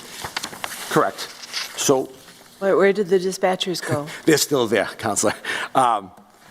They're still there. This was, and I think Troy might be able to elaborate on that. We were able to now take that money and put it, that was a line item that was there for many years, and it was really able to be morphed into regular salaries. So it's not missing, it's just moved. Okay. It's to alleviate, so quite honestly, we have a lot of line items that are, if you look down, and I'll just show you, ambulance, there's nothing in there anymore. There was before. That was $1,000. That was moved into other supply. So we're trying to consolidate, again, to be more efficient with that. So we don't have to worry about when we come here, and if you folks have a question, we're at least look like we've done our homework with trying to kind of make things merge easier together. But those monies are there. They're just moved into another place. Okay, and there's another entry, unique pay. Unique pay. So unique pay is unsupervisory pay. So that is funded. That is a contractual agreement under personal services.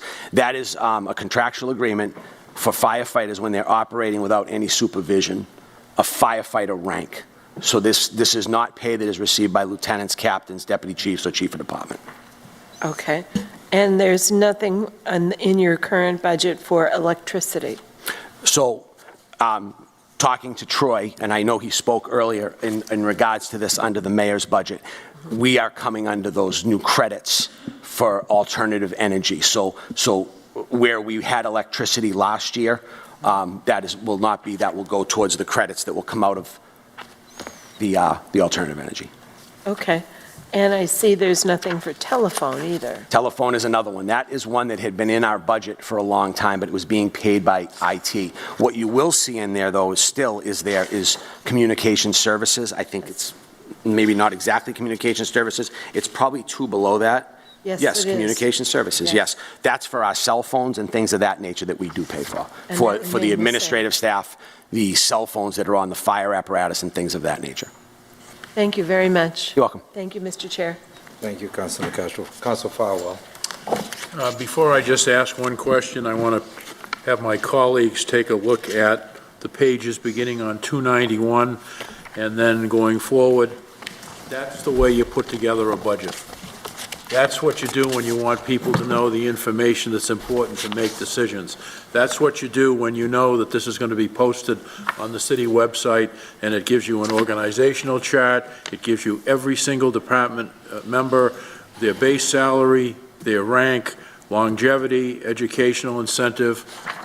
I have to tell you, Chief, and it's not easy to do this. I mean, I know it's boilerplate in some respects year to year, but I wish that we had this from other larger departments.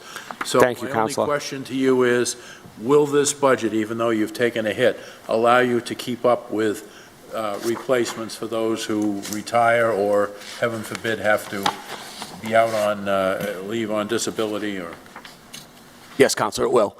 I feel very confident about that. I work with the CFO on a regular basis, not just because he has great candy in his office, but I do make my way down there, and he has been a great resource. Trust me, I was concerned as well, Counselor, when I saw different things, but then having the long conversations of where things move, how we do things, I do feel comfortable. Have we tightened? Absolutely. Are we going to have to make am I going to have to make some decisions in regards to we can do this and we can't do that? Absolutely. There's no question about that, but I feel comfortable it will not be any change to the city residents and how we protect them or to my membership. And to your point, in regards to that, I spoke of Suzanne, Laureen, and Melanie earlier. Outside of the budget, this is also a document that Suzanne Backoff puts together for me. So if you have a question that I don't have an answer to, it's got tabs right here. We go over this beginning in January when we start putting our budget together.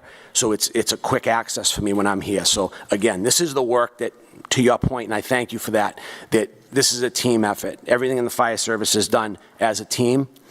And I can say that's also goes along with the personnel that work in my office. So thank you. and by the way, the police did the same thing, folks. So both chiefs know what to do. And Mr. Clarkson, under 324 of the Acts of 1990, you have supremacy over preparation of budgets and information. So I'm just warning you that next year, let's have all the large departments produce that kind of level of detail. And I'm taller and heavier than you are, so I think I'll get my way on this one. Thank you, Mr. Chairman. Thank you, Councilor Farwell. Councilor Tavares. Good evening, Councilor. Good evening, Mr. Staff. Actually, I just have one question about how do you feel like, with the staff-wise? You feel you have enough staffers in place, or can you just describe a little about it? Thank you. Yeah. So I'll tell you, if you want to give me 100 more firefighters, I will take them right now. I think the fire service is a labor-intensive job. This is hard to maybe put into terms for a person who's not a firefighter to understand, but we talk about interior fire attack. That's where the rubber meets the road with firefighting. The Brockton Fire Department is exponentially over the top when it comes to interior firefighting to reduce those conflagration hazards and to save lives. In saying that, the bottles we wear on our back last us probably in total 20 minutes if you're in good shape, right? Some of the larger fires we've had, you have our firefighters, we're going through 4 and 5 bottles at a fire. That's not a standard. They're above and beyond. They work hard to get the job done. So we right now at 232 in staffing in the Brockton Fire Department, we're at prior to the layoffs of 1991. So we have, it's taken us quite a long time, but we've built back into a good position. Some of the things, though, that our industry is changing, like everyone's. Look at the advent of the lithium-ion battery and Teslas. We look at right now, I have 2 deputy chiefs, Deputy Chief Kevin Gallagher and Deputy Chief Jeff Marchetti. They are the industry leaders. People all over the Northeast want our standard operating guideline to fight these fires. I've sent it out to a number so they could copy the city of Brockton. Why I bring that up is, as these technologies change, it's going to require more firefighters.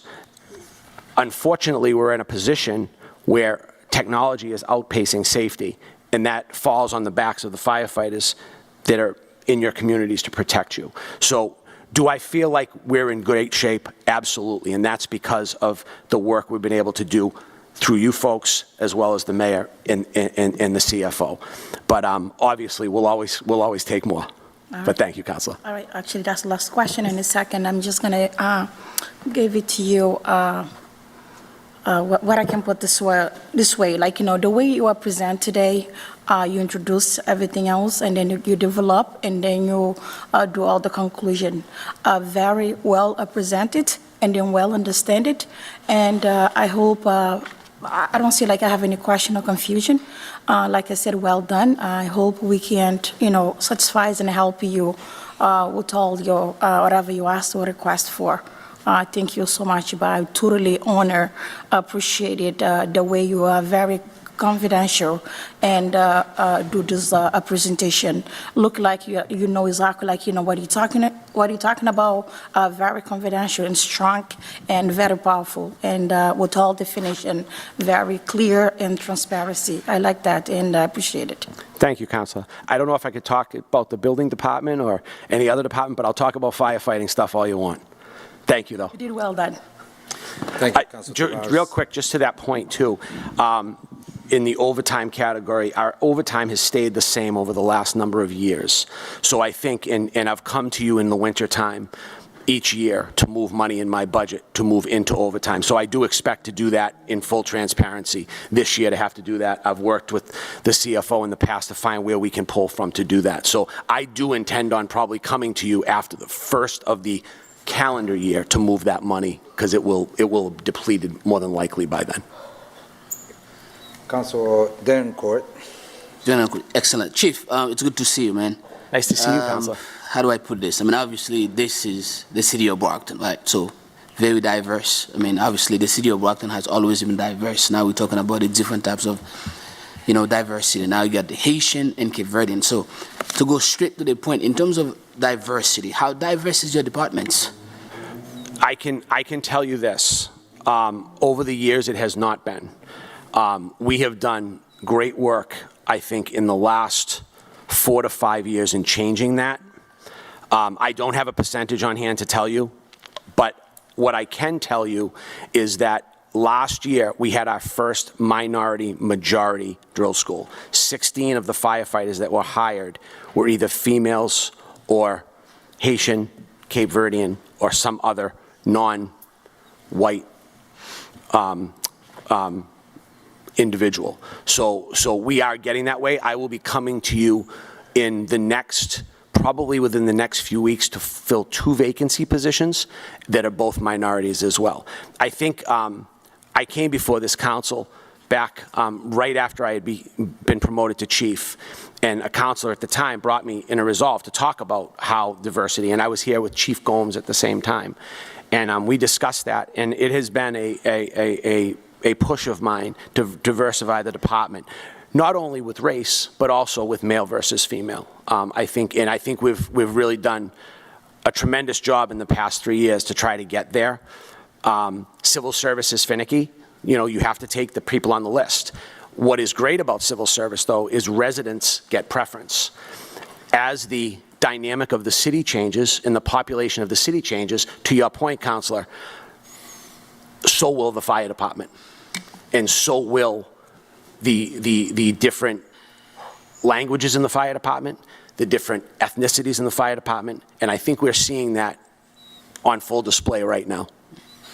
And of course, Chief, thank you for your, explanation. So part of the reason, I ask you that, it's the fact that, obviously we can be as effective as can be, but if there's a lack of communication, that can create problems. And of course, in a situation whereby, you have to take out fires and people may not even know what's going on. Yeah, they might feel the heat, but, there's a language barrier. And, I'm the kind of person who believe in moving with the moment, moving with the time. And I think we do have a solemn obligation to look into this, and not just, the fire department, but also any department in the city, because at the end of the day, not paying attention to that could be very problematic in terms of, what we might want to do in the future. So I think that, yes, of course, they have to take the, civil service exam, but I strongly believe, which I always do, I strongly believe, in a city of more than 100,000 people, and I, as a young guy myself, I know a lot of young men and young women out there that can pass this exam. There's no question about it. To say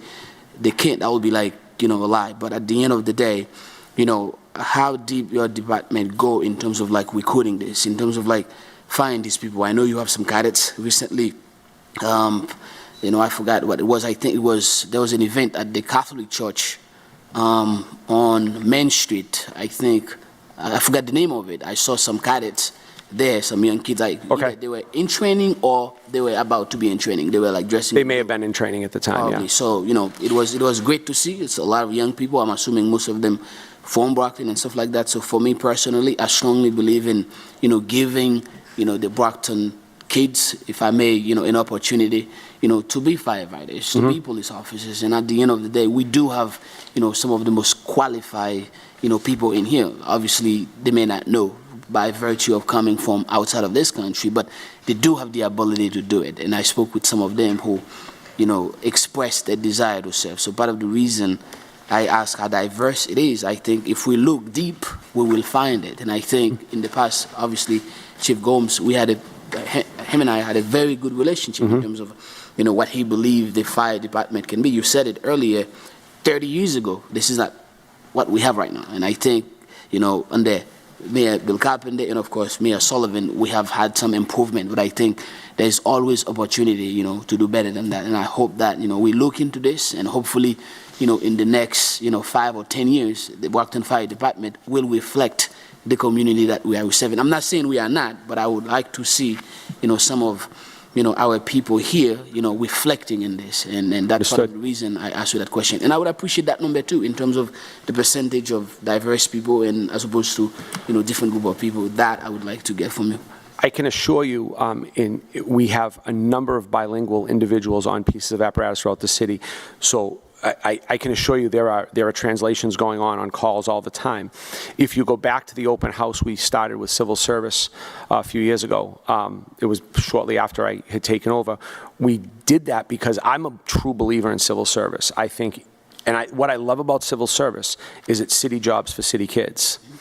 And one of our biggest bypasses in civil service is residency. We find the people that don't live here that say they live here. So I can tell you of a number of kids who came to that, 3 right off the top of my head, that came to that first one that were hired within the next 2 years because they came there, they saw it. So I would implore you, we do this open house every August, just before the final signups for the exam, which is in October.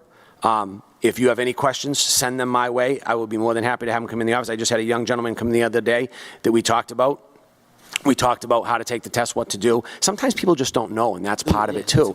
So the open house was really awesome because we were able to have folks from civil service come down and talk to everybody about it. They weren't just listening to the firefighters say it. They were listening to the people who were actually administering the exam and setting up and administering the list. So anyone, every year we've seen this open house grow bigger, and this year I hope it's bigger than last year, and next year bigger than this year. So again, in between, Counselor, don't hesitate to have them reach out to me. I'd be more than happy, because I hit the lottery the day I became a Brockton firefighter. I say that, and I'll say that till the day I die. And the greatness about that is I want other kids, city kids that grew up here, are here, to have that same feeling. So this is a passion of mine. So please send them my way, Counselor. I'd love to talk to them. And I think, Chief, you just said it, man. I could not, say it better than you. And I think part of the problem that, sometimes we have, it's the fact that some of these kids, they do not know the process of becoming that. Not because they are unqualified or they have, they are unable to, but they just don't know the process. Like for somebody like myself coming from Haiti, man, it's like I don't know what it means to be a firefighter, but by virtue of people that I know that you have to take a test, right? You have to do this, you have to do that. But I strongly believe that it's like most of our young men and women can pass that test and can become a firefighter. Of course they can. The question is, how do we reach out to them? And of course, I say this all the time. I've been fortunate enough, to go to a lot of churches in the city, and whenever I go, I always encourage them, become a police officer, become a firefighter, become, whatever you want to become. And this is when they come to you and they ask you, how do I become that? And I tell them, and sometimes they don't know. I even went on to tell them that even if you cannot pay for the fee, they can waive it. They will. No. Civil service will waive the fee for you. Yeah, so I think we can work in collaboration to advance, how do I put this, the greatness that we have in the city. So with that being said, Chief, thank you for your service. And of course, you know how much I care about your guys at the fire department. There's no question about it. And anything that I can do for the Brockton Fire Department, I'll be more than happy to support them. Thank you, Mr. President. Thank you, Councilor. Thank you, Chief. Thank you, Councilor. Anybody else? Chief, I'm not exactly sure if this was asked while I was in the back there. What is exactly is premium pay? Premium pay is for when you work a holiday. So if you're actually, it's a contractual agreement with Local 144. So when they work on a holiday, Juneteenth, Wednesday, anyone who's actually working on that day will get that premium pay for that day. So it's just the way it's named. That was the name before me. All right, thank you, sir. Anybody else? Thank you, Chief. Councilors, thank you very much. Enjoy the rest of your evening. Department number 5, Law Department, Megan Bridges, City Solicitor. Madam Solicitor, the seat is yours. Get out of your way. Sorry.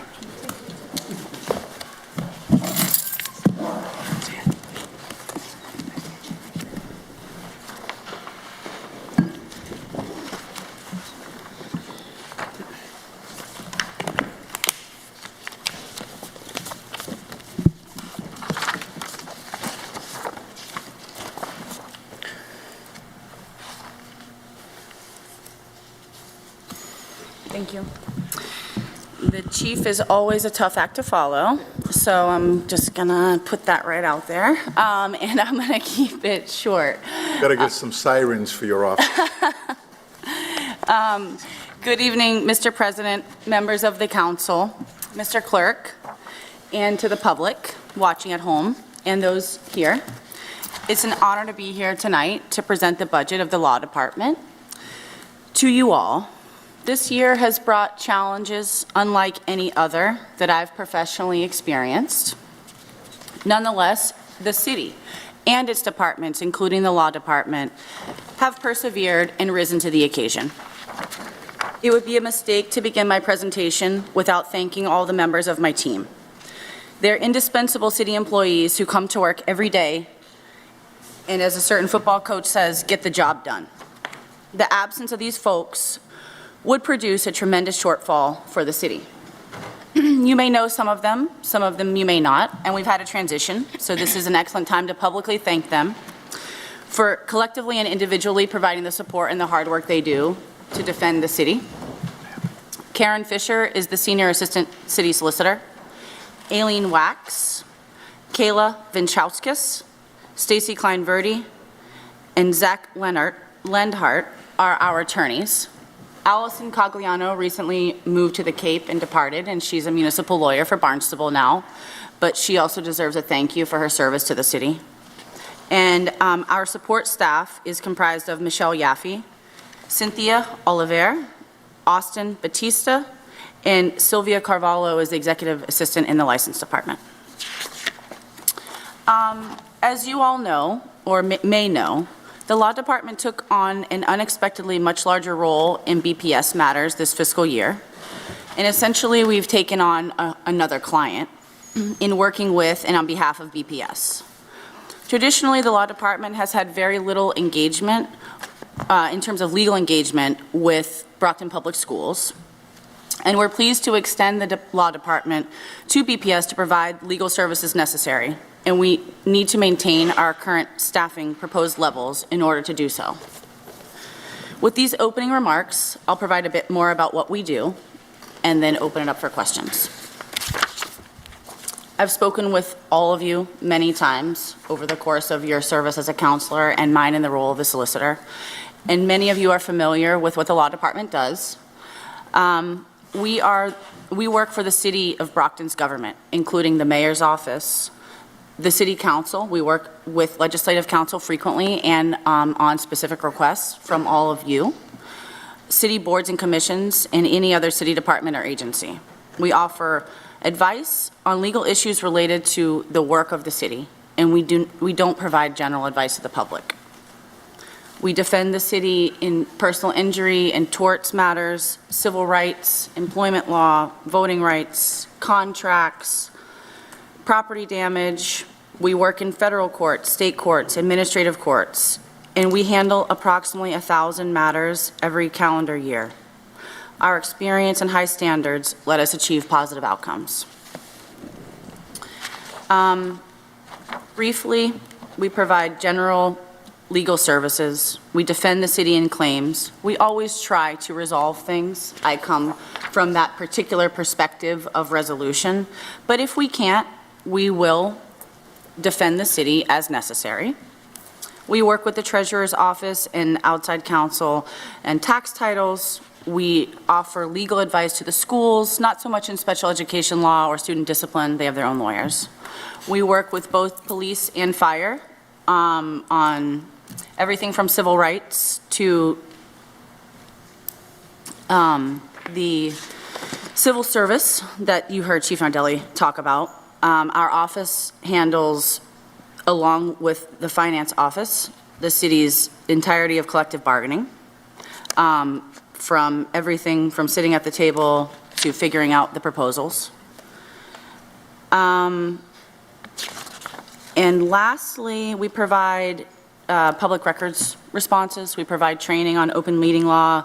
We've robustly expanded the code enforcement of the city in supporting the inspectional services department. And you've seen me here a lot on eminent domain and the expansion of city real property and things like that. And other than this quote from Winston Churchill and telling you all to go Celtics, because I think they're starting like right about now, I'd just like to leave with this before questions. Success is not final. Failure is not fatal. It is the courage to continue that counts. And that's attributable to Mr. Churchill. And that is what the message I'd like to bring, not just on behalf of the law department, but all of the people that I work with every day, including all of you. Onward. Thank you very much. That is the entirety of my general remarks, and then I have any questions you have, happy to answer them. Councilor Nicastro. Thank you. Good evening, Solicitor Bridges. Good evening. Go Celtics. I wanted to ask you about, let's see, on page 320, the financial overview with the pie chart, your court judgments have gone up substantially. They've gone up 18.89% in your budget. And so maybe you'd briefly I think to a certain degree that's the luck of the draw, but why don't you speak to that for a moment? I will happily. Thank you for the question. So what I'm starting to need reading glasses, so sorry, one second. I wear contacts, and then now I need this other thing. Okay. So the line item itself have been funded consistently over the past 3 fiscal years, but there have been 2 substantial transfers that have impacted. That's what's making that percentage look the way it does. So the line has been funded since I've been in the role at $250,000. There was a transfer for the Jones settlement, and then there was a recent transfer for Choi. So that is what is making that appear as to be skewed. The line has not increased in terms of a general appropriation. They've been for specific settlements. Okay. And what is the number of active matters you have right now handled in your office? So we use a program called Monday.com, and there is approximately 52 open litigation cases, and that is just what we're calling civil litigation. So right now there is approximately 400 open matters. Okay. And what number of cases are being handled for the city by outside counsel? Very few.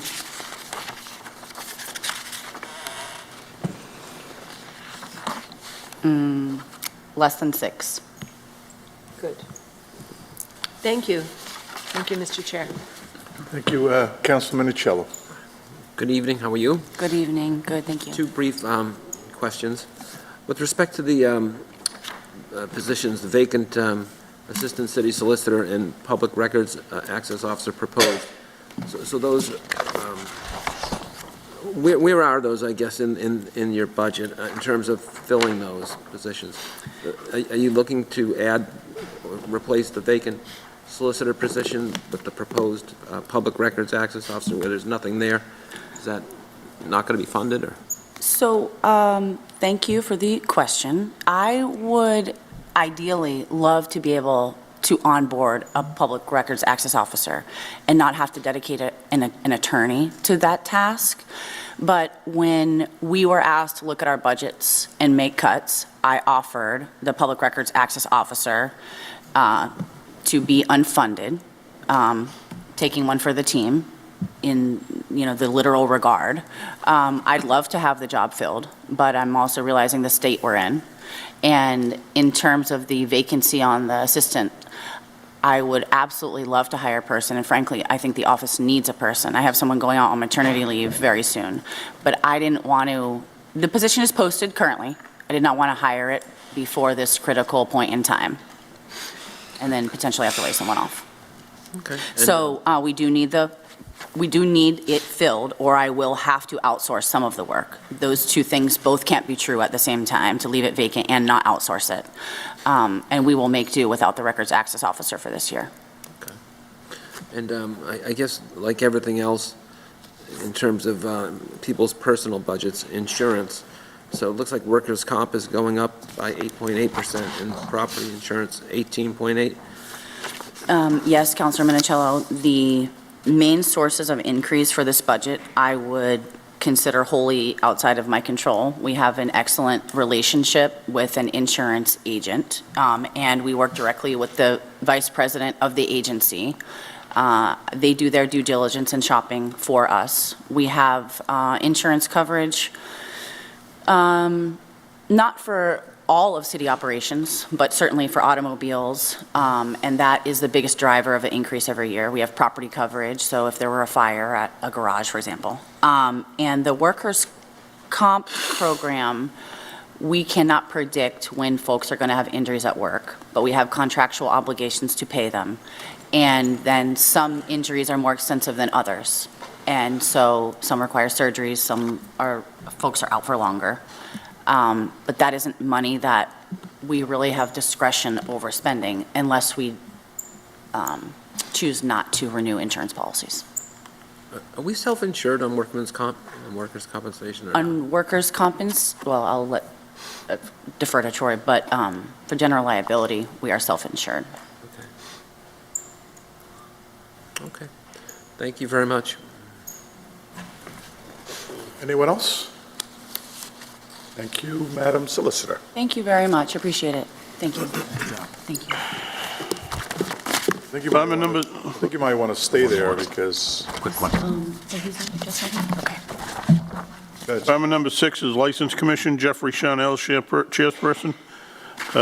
This budget is under the purview, I believe, of the Law Department.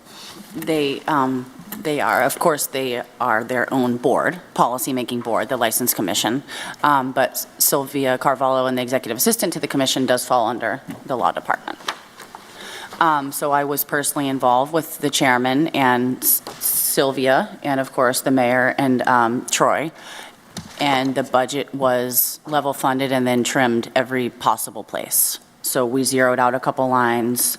You can see that it's actually 4.2% reduction. Any questions? Councilor Texer. Thank you, Council President. Thank you, Madam Solicitor. The question I have is, gotta put my cheetahs. It's on part-time salary. Yes. Yes, I thought it was one employee.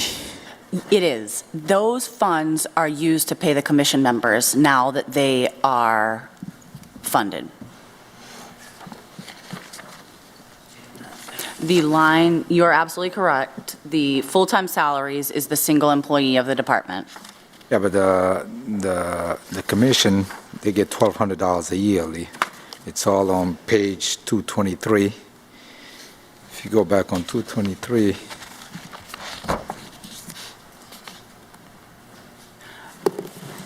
That, I might need to get back to you, which I happily will by tomorrow morning. I think they get paid per meeting. okay. So if they, That's correct. if they have a special or something, which I'll get back to you to confirm that. But I think what it was what was spent last year. May I look at this? I'm sorry, Troy. Yeah. Okay. Okay, right. So exactly. Here's what we spent. Okay. I can help you out with Thank that. you. Counselor, if you look at page 325, Yeah, I'm looking. under stipend, originally when all of the board members were, through ordinances passed by the city council, were granted salaries, those were represented under stipend. But when we put this year's budget together, we believed that it was more appropriately listed under part-time salaries. So you'll see it went from stipend to, for this year's budget, $24,000, and then for next year, $21,500. I believe the solicitor is correct. That $1,250 is listed as the salary per meeting, but I can tell you what's been spent so far this year. If you'd just give me a sec.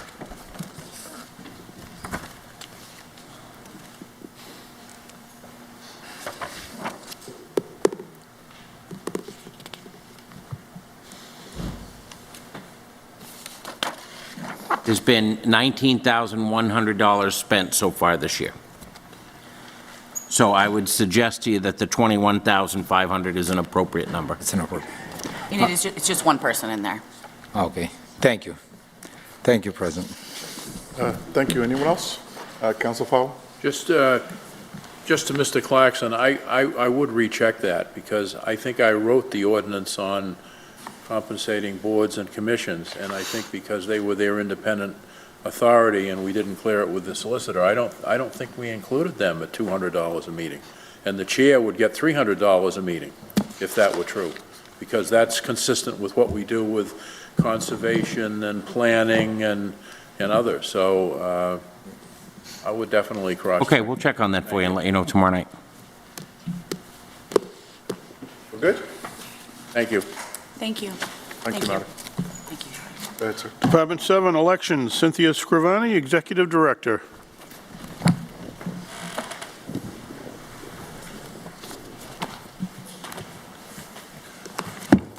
Good evening, ma'am. Welcome. Good evening, Mr. President. Good evening, councilors. Good evening. Anybody else? People at home? Oh, it's me. The Election Commission conducts all municipal, state, and federal elections within the city of Brockton. We set up staffing of early voting sites. We handle registration of voters. We manage the annual census of Brockton residents. We prepare election calendars in accordance with election laws. We print and distribute nomination papers. We organize instructional sessions for wardens, clerks, and inspectors to work on election days. Since I've got that out there, if anybody out there in the public is interested in working on election day, please call the office at 508-580-7117. We provide exceptional customer service, and I definitely want to thank my team in elections because we are also a small office with only 4 people and 65,000 registered voters. And if I couldn't do it without them. They're awesome.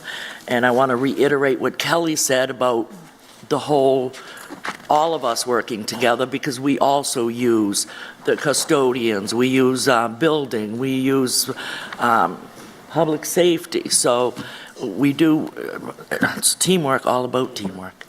And with that, I'll take any questions. Councillor Teixeira and Thompson. Thank you, Mr. Chairman. Thank you, Executive Cynthia. I got a question. Mara Lugo, she was hired in 1984? And it must be a typo. She's only been with us for about 6 years. She was probably born in 1984. Oh, she was Yeah, right? Probably. Well, she's near the retirement. That was all the question I had. I say that and put her here before me. Thank you, Mr. Chairman. Thank you, Mr. President. Good evening, Cynthia. I don't know if I ever asked this before, but I know the Elections Commission also handles dog licenses. Can you tell me why is that exactly? Why does the Elections Commission handle dogs licenses? So we took it over from the clerk's office because the clerk's office, I mean, this was several years ago before I was in my position now, because they were just overwhelmed with everything else that they do. So I guess between my predecessor and the person before, Clerk Cruz, they just talked it out and decided that since we have lulls, we do census like in January, February, we have a little bit of a lull, so we were more able to handle the workload for the dog licensing than the clerk's office, with the overwhelming amount of work that they do and the short staffing that they had at the time and still probably. And you believe with your current staffing, you can handle the dog licenses? Yes, we're very comfortable with that. And we work in close conjunction with Officer DeCellis, with rabies and getting notices out to the residents. And yeah, I feel as though my office is quite capable of handling that. Okay. That was my only question. Thank you, Mr. President. I can see there was quite a few councilors just, chomping at the bits to say something about that comment, so that's why I was going to say something about dogs voting, but, Councilor Cash. Good evening, Ms. Gravani. Good evening. Thank you for being here. On page 276, expense summary, I'm wondering how you're paying for all of the people who man the polls. Me too. On election days. Oh, my goodness. So part-time salaries has been zeroed out. So how are you doing that? We use in line item election census and polls. We have the line item polls. The money for polls is what we use to pay all the poll workers for working election day and early voting, which that hasn't gone up. Hasn't gone down. And what is the stipend for? Okay, That's, So I can tell you, Counselor, just for reference, in the polls line this year so far, we've spent 220, as of today, $220,308 out of that. So that's been just about expended. We've got about $29,600 left. And the stipend, if you look on the detail page, the elected appointed are actually for the elected commissioners, and the stipend is a stipend for an employee. I'm not sure which, but I believe in the employees in collective bargaining agreements, but we'll check on that for you. Okay. That was it. Thank you very much. Thank you, Mr. Chair. you're very welcome. Thank you, Councilor Castro. Anybody else? Thank you, madam. You're free to go. Thank you very much. Department 8, Police, Brenda Perez, Police Chief. And the Celtics are ahead 16-13 the first period.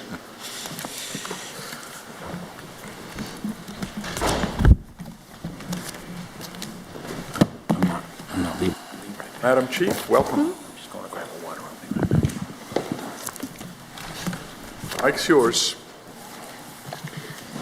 Good evening, Mr. Chair, councilors, Mayor Sullivan, CFA Clarkson. Thank you for your continued support of the Brockton Police Department.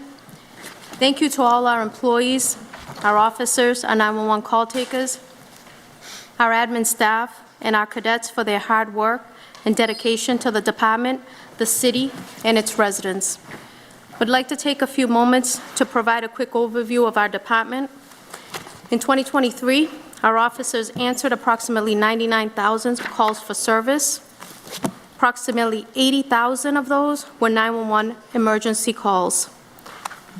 As far as staffing, currently, we are at 189 sworn personnel, with 13 currently in the academy. And we anticipate 2 graduating in July and 11 graduating in December. For demographical data, our department is comprised of 56% minority speaking multiple languages. Our OT, when it comes to our OT fiscal year 2023, we've had over 1,600 overtime shifts, with over 290 of them being forced overtime. This is approximately 39 overtime shifts per week. As you know, and we've had many discussions, our department is currently shorthanded, like many municipalities throughout the Commonwealth and the nation. But we have taken an aggressive approach to hiring, and by January of 2025, we will have hired an additional 23 officers. There are currently 24 civilian personnel comprising of our 911 call takers, admin staff, and cadets. And our civilian staff is comprised of 46% minority, again, speaking multiple languages. Our crime trends, comparing Part 1 violent crime between 2017 and 2023, we have a decline in robbery, larceny, arson, and aggravated assault. Motor vehicle theft and burglaries have increased, and as you know, we've had this discussion also. Those are both a crime of opportunity. For example, people leaving their cars to warm up, running into the store, or not securing their vehicle and locking their vehicle. We've continued our walk-in beats and our bike beats. They're up and running. The department has 2 full-time clinicians that partner with our officers and answer calls. They're embedded with our officers on a daily basis.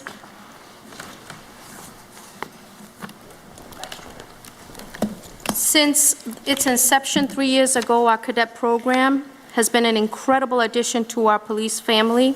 From our original class of cadets, we're proud to say that 2 of them are currently serving as sworn police officers with the department, and we will have 1 of them currently in the academy and anticipate him graduating in December.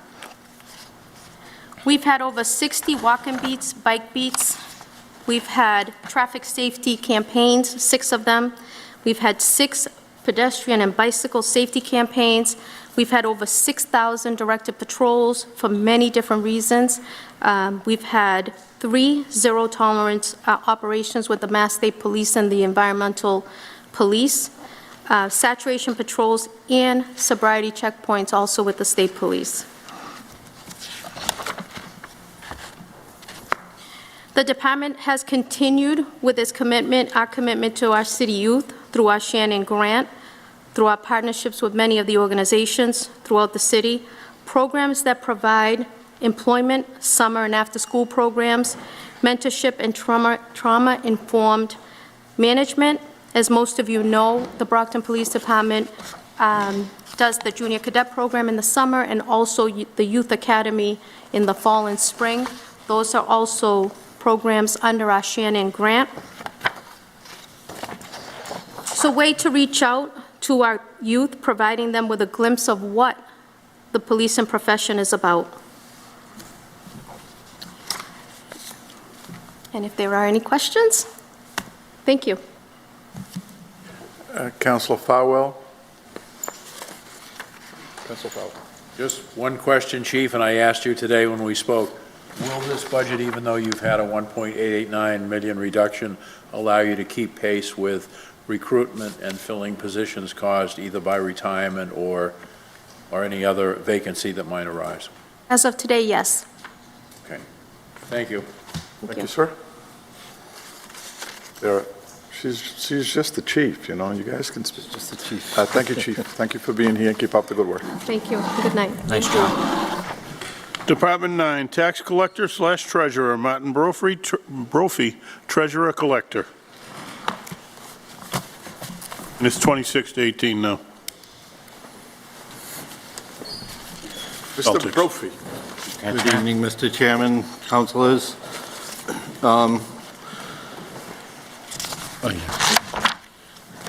First thing I'd like to do is actually thank my staff. Between the two offices, there's two very different jobs, but every dollar of this budget either comes through or goes out of my offices. In the tax office, as of today, we have taken in and receipted over $233 million with approximately, well over 300,000 bills that have been issued for us to collect. In the Treasurer's office, between handling payrolls and AP, which have all been successfully created and expended, we have taken in over $1.3 million in tax title revenue.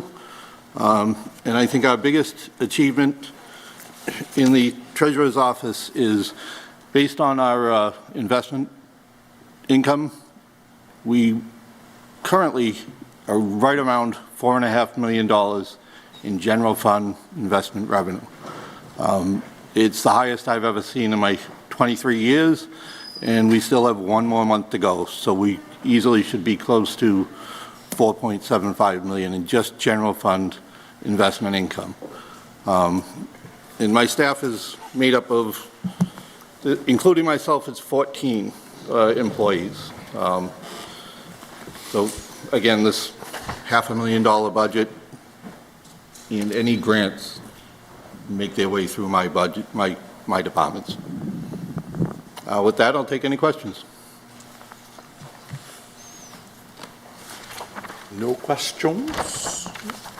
Thank you, Mr. Brophy. Stay right there. Item. Item 10, Treasurer's Debt Service and POB, Martin Brophy, Treasurer Collector. As you know, councilors, this is pretty much set in stone based on what the city has borrowed in the past. It actually decreased a little this year. I think one or two of the loans that we've been paying have been paid off, and we didn't actually add any debt to the long-term debt. When we actually just went to market for a little under $4 million, and even though with all the troubles with this, what happened in the school department, we still wound up with a rate of 4.5%, which in this day and age is a really good interest rate. So as I think Mr. Clarkson had sent out the S&P rating, I think in my eyes, you know, with an $18 million deficit, really the city pulled together and basically kept ourselves above water. I mean, there was no rating decrease. It just changed to a negative outlook, which in reality is a great outcome. Questions? Comments? Thank you, Mr. Murphy. Thank you. you. Good night, sir. Nice job, Marty, thank you. Department 11, Library, Paul Engel, Director.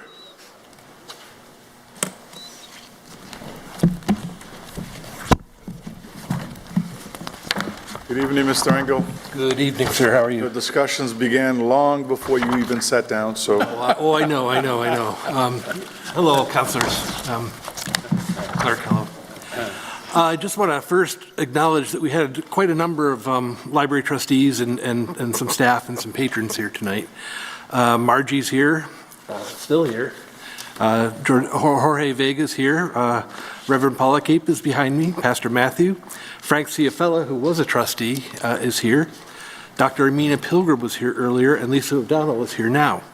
Melise Vega is over there, and Jonathan Stroud was here earlier. Melise has two staff people with her, patrons with her. That should tell you how much support the library does get. We have talked a lot about the library tonight, and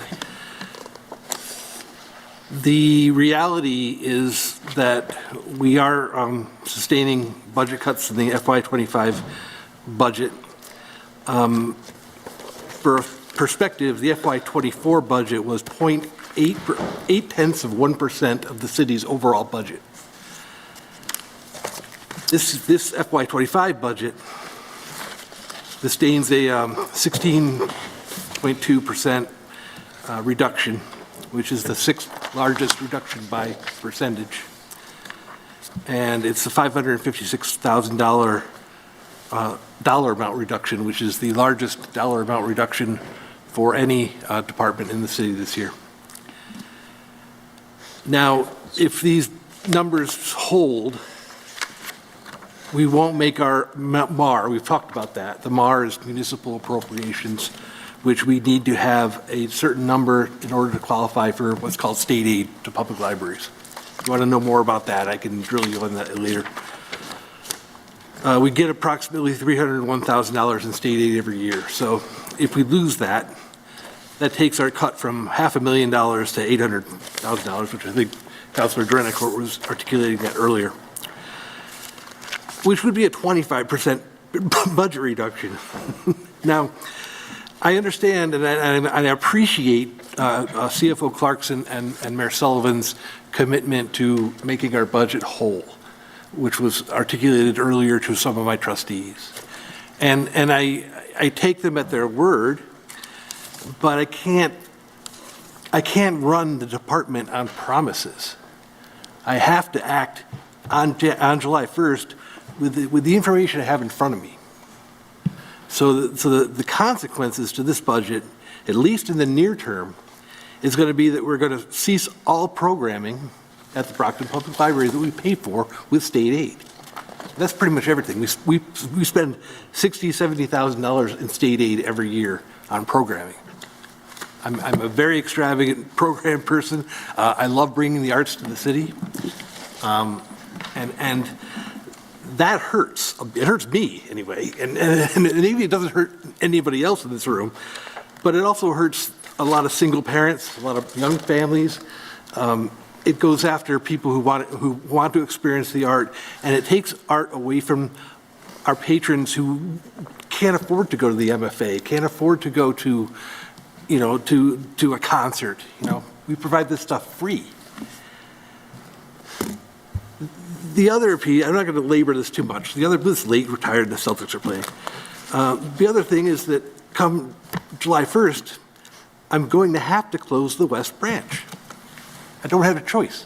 I don't have enough people in the library to staff the West Branch because I'm down a number of positions that were held. And those are the realities that are facing right now. If our budget is restored, which I hope it will be, then I can proceed to reintroduce all of these things that I've worked hard to develop and build over the time I've been here. With that, I will ask for any questions. Councillor Lorenico.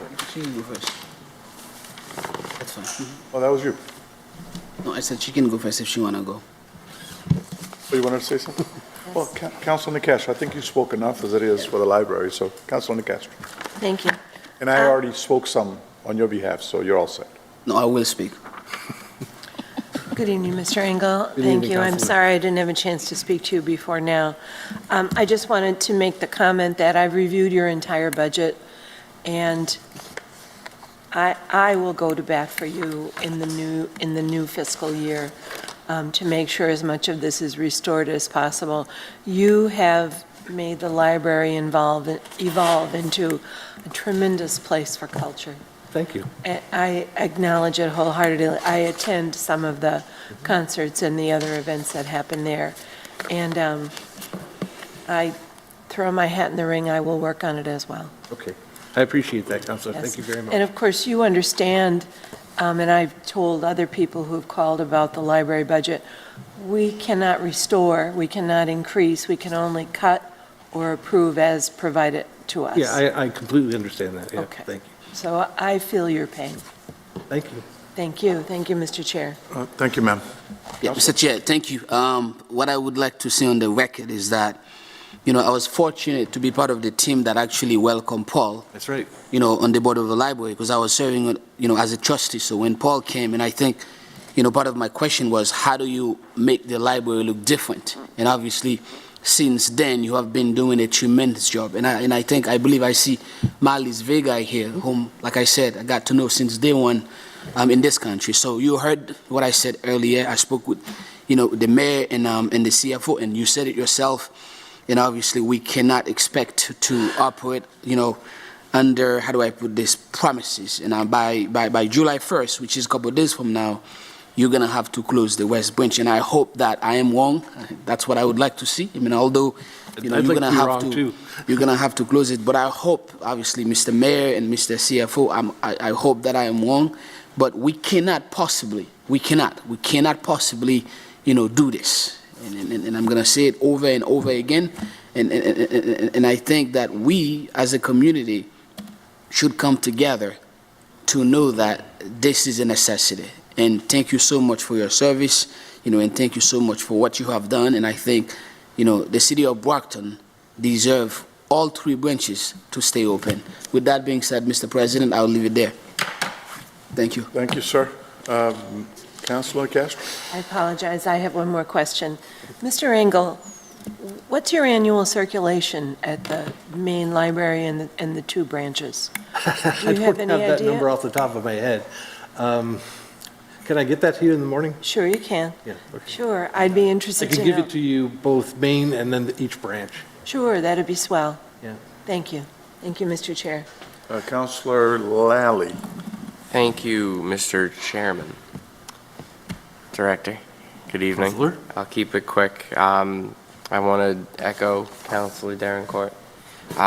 You're the best library director I've ever worked with. Thank you. So, but I think you've really brought a lot of positive energy, a lot of vibrancy to the department. And I hope at another point in time when it's not quite so late, and when you're here in front of the council for more positive matters, we can go deeper into detail about the sweeping, incredible amounts of programming and opportunity that the public libraries offer.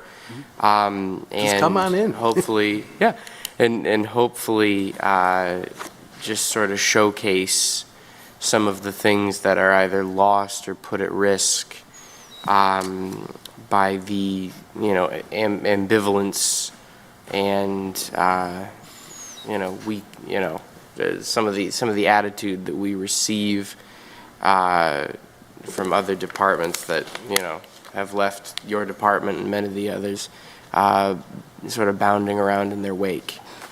But hopefully we can put a spotlight on some of the more positive programs, and I look forward to voting to restore some of the adjusted money. Thank you, Mr. Chairman. Thank you, Councilor. Thank you, Councilor. Councilor Tavares. Hello. Hi, Ms. Even. I just have one question. Like, for example, if we decide to restore your budget, what's your goal for this year? My goal for this year, let me see if I can find, do you have my goals first? I do. Thank you, Troy.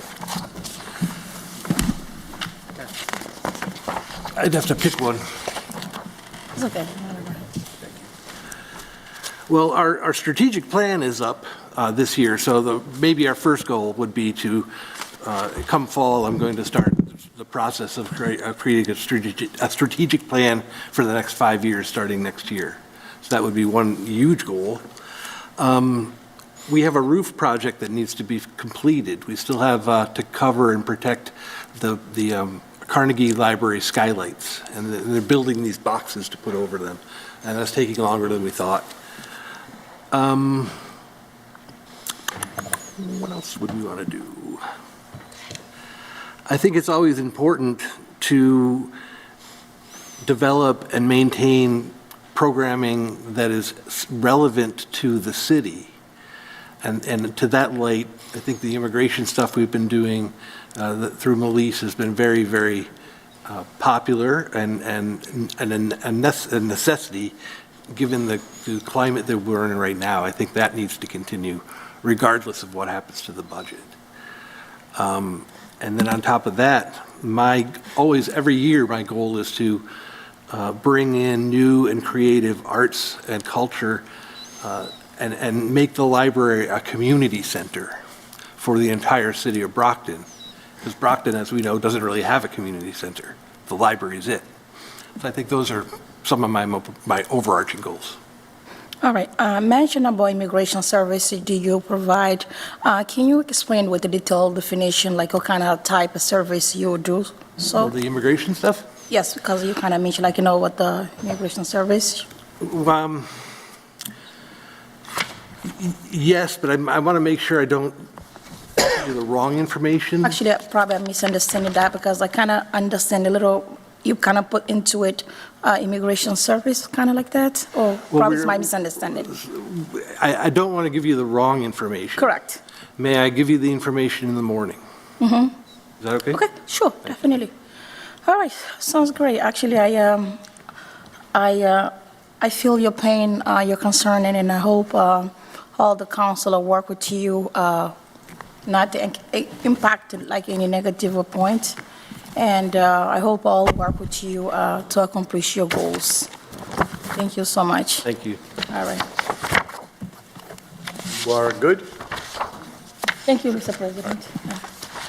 Anyone else? Mr. Library Director, you heard it from us here. We all want to make sure that you don't lose your accreditation, and we're going to work with the CFO and the mayor to do the best we can to I actually had a conversation with the mayor already a couple of days ago that we are going to do what we can to safeguard the libraries in the community. So thank you. At least you got all these witnesses. The support is heartfelt. Thank you very much. Thank you for all that you do. Appreciate it. Thank you. Department number 12, BEMA, Stephen Hook, Director.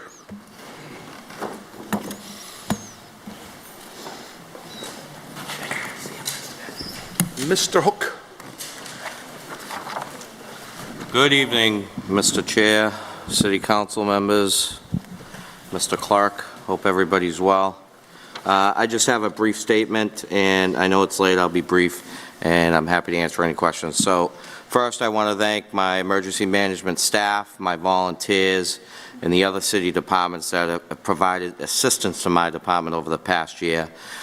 As you know, the Emergency Management Agency is a part-time agency charged with ensuring that the city is prepared to withstand, respond to, and recover from all types of emergencies and disasters at a moment's notice. This year has been steady, but not overwhelming.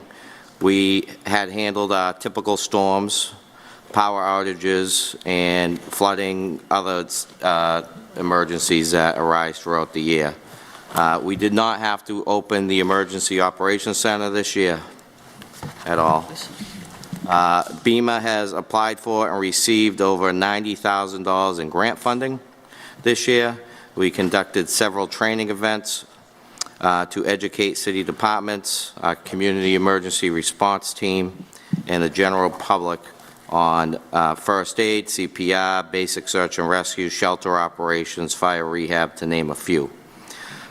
Staff members participated in several city events, including road races, parades, and other community functions. My FY25 budget was submitted as a level-funded budget and was cut at the request. We made some additional cuts, but I'm confident that we'll be able to maintain and provide the level of service that we always do, and I'm happy to answer any questions.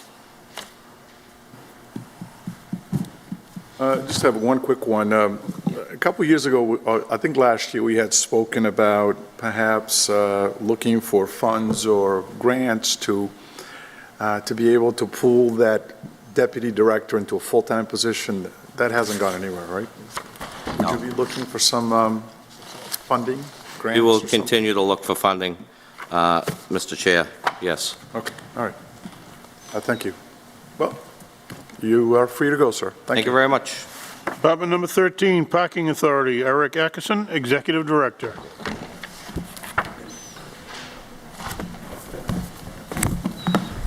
Good evening, sir. Good evening, Mr. President, Mayor Sullivan, and members of the City Council. The budget for the Brockton Parking Authority, along with all the other city departments, has gone through several rounds of cuts, as you know. For our department, our decreases included a 6% cut in funding for personal services and purchase of services, a 36% cut in funding for goods and services. Hold on a second. I think we just lost quorum. Just lost quorum. I was on a roll, too. Hold on, you're doing good, but we just lost quorum here. Anything we do is illegal. We're good. Or actually, we can just kind of bang it out and go right through the whole thing. Fewer questions this way. All right, Councilor Thompson is back, so go ahead, you're back on. Okay, thank you. So our decreases include a 6% cut in funding for personal services and purchase of services, a 36% cut in funding for goods and services, and a 333% increase in indirect costs, which is money that goes from our revenue into the general fund to help with administrative costs. Three items that I just want to point out that we have coming up in the next year. Number one, we're in the process of implementing new park systems in both garages. This is going to greatly impact how we serve our customers. Those are scheduled to be implemented around the end of July, beginning of August. Second, we're working with the U.S. Postal Service to work out a long-term agreement to sell up to 200 passes, which will be used primarily in the Montello lot, which for us has been very much underutilized. But that's going to create some significant revenue for us going forward. And finally, we're working with planning and some other city departments to put together a new parking study. The last one was done in 2017, and the needs of the downtown area have changed dramatically in just that short period of time. So there'll be a new parking study done over the next few months to further assess what the downtown is going to look like and what those needs are. So with that, I will take any questions you have. Nothing on the left side, because I know the right side's a little light, so. Just me? Just the 12-year-old is sitting up there. Mr. Chairman, it's close to my bedtime. You're all set, sir. Thank you much. Thank you. Department 14, Traffic Commission, Captain Mark Porcaro, Chairperson.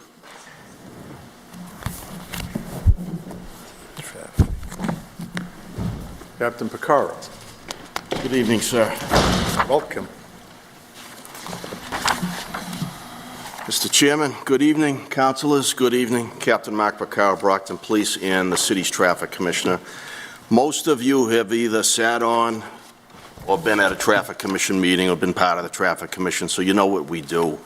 You know, in a nutshell, we regulate and control the flow of traffic in Brockton. The main activities that drive us are we install signs and guardrails. We do the annual pavement line painting, which is going to be starting up, weather permitting, this Friday night again. We'll be painting all summer long right into the fall. We handle engineering studies when we get tricky requests before us, like crosswalks and school zones. We hand that out to the engineering company, the firm, and they give us an engineering report on whether we can do that or not. But like I said, most of you know what we do, so I don't have to go on all night about it. But getting down to the budget, the FY24 budget was about $575,000. That was the adopted budget.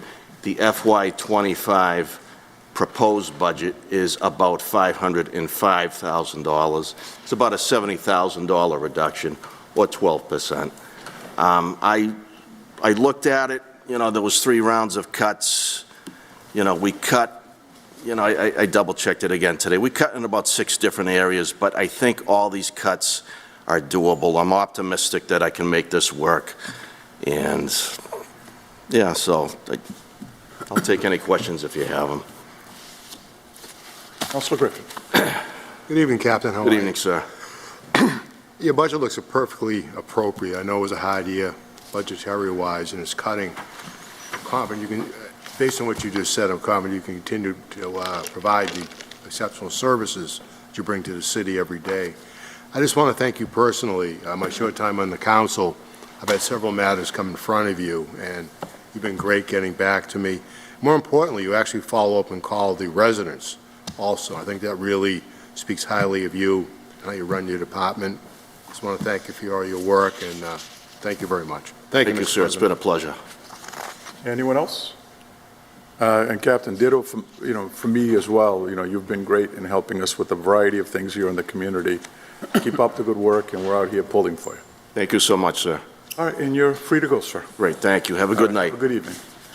Thank you. Department 15, Animal Control, Thomas DeChillis, Director. And it's 4839 Celtics with about 3 minutes to go in the half. 4 minutes to go. Good evening, Mr. President. Good evening, councilors. I really don't have an opening statement. I would just like to say, just please keep in mind when you look at our budget, we do operate a 24/7 facility.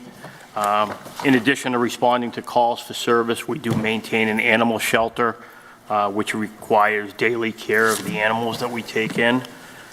And I would also like to thank my staff very much. I couldn't do everything I do without them. So a big shout out to my staff. With that being said, I'd be happy to answer any questions you might have. Councilor Fowler. You all know this is my favorite department, not literally, but animals are everything to me. And you want to talk about Tom DeChillis, I can call him at 6:30 in the morning because there's an injured, a stray animal, and he's crazy enough to answer the phone and get back to me. But I do have an organizational question for you. We have, I believe the terminology is an inspector of animals, but that's not in your department. I think it's in limbo somewhere, either in the health department or inspectional services. And I think I've asked you this question.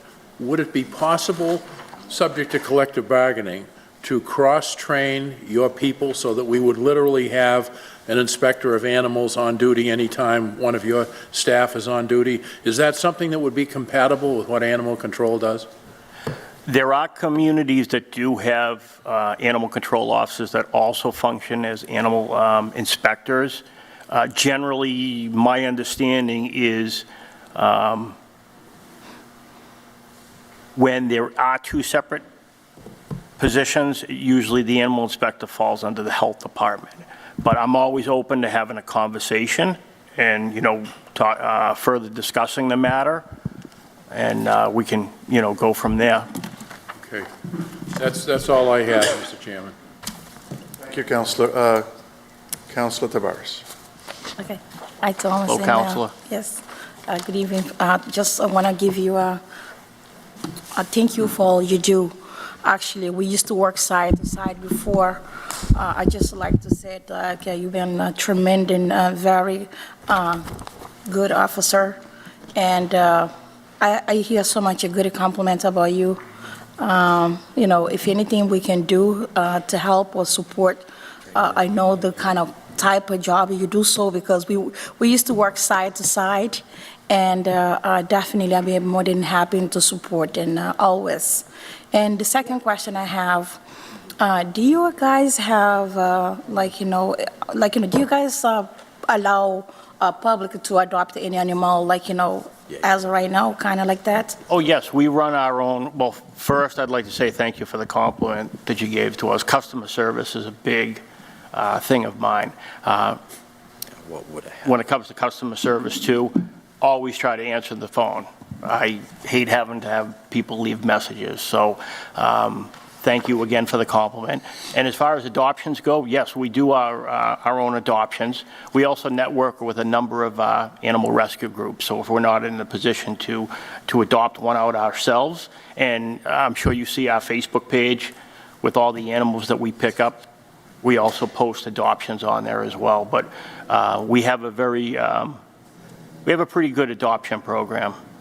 So like I said, if we can't place an animal out of our facility and it's an adoptable animal, we'll hold on to it as long as it takes until we can, find another rescue organization that will take it from us. All right. The second question, do you think your budget is going to help you through the process, organize with the hire-in process, stuff like that? I'm sorry, could you repeat that, please? Your budget, how do you think what your budget has right now is going to be helpful if we work with you, or, how do you think your budget right now? Well, right now, I think there's about a 3% cut in it. I think we can still continue to maintain the current level of services. If there was going to be a deeper cut, it would probably affect personnel services, which in turn would affect the overall operation of the department. But I'm comfortable right now that we can maintain the same level of service we've been providing. Correct. I hope all the council will work with you on your budget, not to cut. Instead they cut, they should increase your budget because they do such a tremendous good work. And I appreciate it for all you do and your staffs as well. Well, thank you very much, and I appreciate all the everything you've done for us, the mayor, the CFO. Very lucky. I mean, I know a lot of other communities out there with their animal control programs, and they're not nearly as well as we are in Brockton. So again, thank you. Thank you, Mr. President. Councilor Thompson. Thank you, Mr. President, and a good evening, Mr. DeChellis. Just a couple quick questions. Looking over your budget, I see that that this is the first year in which you're requesting a firearms budget, or at least it wasn't stated in 23 or 24. Could you tell me what that firearms budget is? Is that the purchase of firearms, or what is that? No, it's actually a contractual item. It's a firearms stipend, and that enables the officers to stay proficient with the firearms. We do carry firearms. They're issued to us by the city. Another point, we use our firearm more in the line of duty than actually police officers do. Predominantly unfortunately for animal euthanasia in emergency situations. Now, just seeing that this is proposed for 25, is this the first year your department will be receiving this stipend? Well, it was actually in FY '24. It was bargained the last union contract. So Councilor, the contract, Tom is correct. When last year's budget was passed, the contract was not yet settled. Okay. So that's why you don't see it showing up in the '24 budget. Understood. Thank you. Secondly, I see now a line item for hazardous duty. Could you explain what that hazardous duty line item would be? Again, that's a contractual item that came in on the last contract we settled, and that has to do with the hazards of our job. We go into dangerous situations. We assist the police on, many dangerous situations. We can accompany them to at a certain point on, say, drug raids, armed individuals. We encounter armed individuals on the street just in the performance of our job. And rabies. Rabies is a fatal disease. We come in contact with rabid animals, so that was an item that was bargained in to the collective bargaining agreement. Okay, understood. And then lastly, I see a 9.3 increase in your shift differential. Are we overlapping a little bit more? You expect overlap in shifts? Well, a few years ago, we increased the night shift from 2 offices to 3 offices, and the increase also ties in with the contract, the collective bargaining agreement. As pay rates go up, that's based off a percentage, so that rate increases on a yearly basis as well, provided we stay at that, 3-officer level.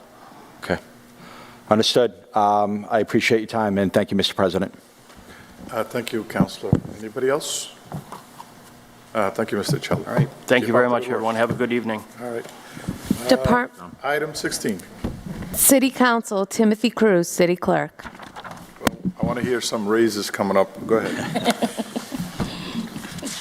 You're on TV. Yeah.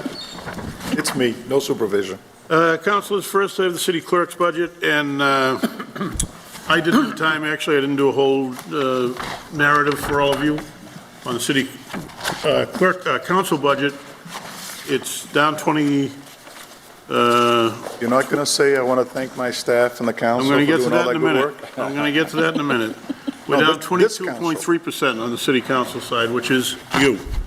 And first, before I get to my staff, which I'll probably do in the clerk's budget, I want to say that I've been working closely with all of these people, and I'm very proud of you as a group, and the mayor and Troy Clarkson right now. When everything's going easy, it's easy to be part of a team. This is when you find out whether you have teammates, when things are tough. And I'm proud of the work that all of you are doing with the school committee and trying to get through where we are, Mr. Clarkson and the mayor. It's not easy. Nobody wants to cut the library. Nobody wants to cut anything. But all of you working together with everybody has been, I'm very proud to be here, and I've been around this place for many, many years now. And again, when it's easy, when there's lots of money, it's an easy thing to do. You should all be proud, and these two should be also in their offices. And again, I get to my office in a minute. But again, the city council budget is down, and we'll get to the city clerk in a minute. I believe are down percentage-wise more than almost any other departments. Is that true, Mr. Clarkson? I'd have to check that, but I think you're correct. At 22.3%. And unfortunately, probably the biggest thing as far as the future that I wanted to do for you is working with the mayor and at Troy's recommendation, we cut 2 positions that we had in the budget. My dream was to be able to hire some people to be legislative aid type of people for you as a council. Instead, that still is me and Diane and Nick as he learns. We're always available for you, and we deal with most of you on a daily basis, many times more than once. We're here for you, and we'll do everything we can for you. We hope to be able to put in some people to work directly for you. That won't happen right now because of where we are. So if you have any questions on the city council budget, be happy to take any before we move to the city clerk's budget. Councilor Fowler. I just always want to point out the overtime is not for us. That is for the clerical staff. And I know because people go over these budgets online and they see that $3,273, the question might come up. So just for the record, folks, it's not for us. We don't get overtime. Actually, and that's a good point. One of the goals that came from last year, if you recall, the ordinance changed. We took over the finance committee just before the budget last year. And as all of you know from going to meetings, for instance, tonight, city council is generally about a 1-hour meeting. Finance committee can be 6 hours, 5 hours, 4 hours. Outside of the extra time I've put in, my staff has put in yeoman's work. We lost Taylor Bennett, who to a nice job, and Nick will fit in very well for her as he learns the spot. But that is a line item that I may need to, during the year, talk with Mr. Clarkson and move some money, because that probably won't be enough overtime for the fact of, I mean, we're going to be a little better tonight than I thought we'd be, but this week alone is a good example of where that overtime goes. And Finance Committee meetings take much longer than City Council meetings do. So taking over the Finance Committee added a lot of time to the workload of our office, and I'm proud of the work they've done for it. So, but thank you for pointing that out. Yeah, the council gets what they get and nothing above that, so. That's less than 300 a month, that Correct. 3273. Correct. And I dare say, yeah, we will because probably of during the year contractual have to move agreements. some money from another line item inside the council budget, but we probably will have to move some around for that before the year's over. But it's 4 seconds. Any other questions on council? You guys are getting raises, so no questions. Thank you, Mr. Clerk. Next item, please. City Clerk, Timothy Cruz, City Clerk. And even though I tell all of you not to do it, I do want to take some time. I do have the best staff in City Hall. You people deal with these two all the time, but you deal with most of my staff. We have very few people that ever leave my office angry. We also answer the phone always. It doesn't go to voicemail. We always answer the phone. We speak 6 or 7 different languages, and also help many other offices with when they need language help. And very proud of the work we do there. What cuts we'll make here, how they'll affect us, will probably be, we did a lot of work this past year to start to destroy and refile records that hadn't been touched for, in some cases, 30 or 40 years. But that's not something you can just walk into a vault and say, throw that away. Every record has to be examined, and we have to deal with the Secretary of State's office before we can get rid of those records. So we did yeoman's work this past year to do a lot of that work. We'll still be keeping that going, but it's going to be a little more difficult to do, because we did bring in Patty Chin, retired from the office years ago, to help with that, and it will take a little more work this year. But again, with the staff I have, they smile every day.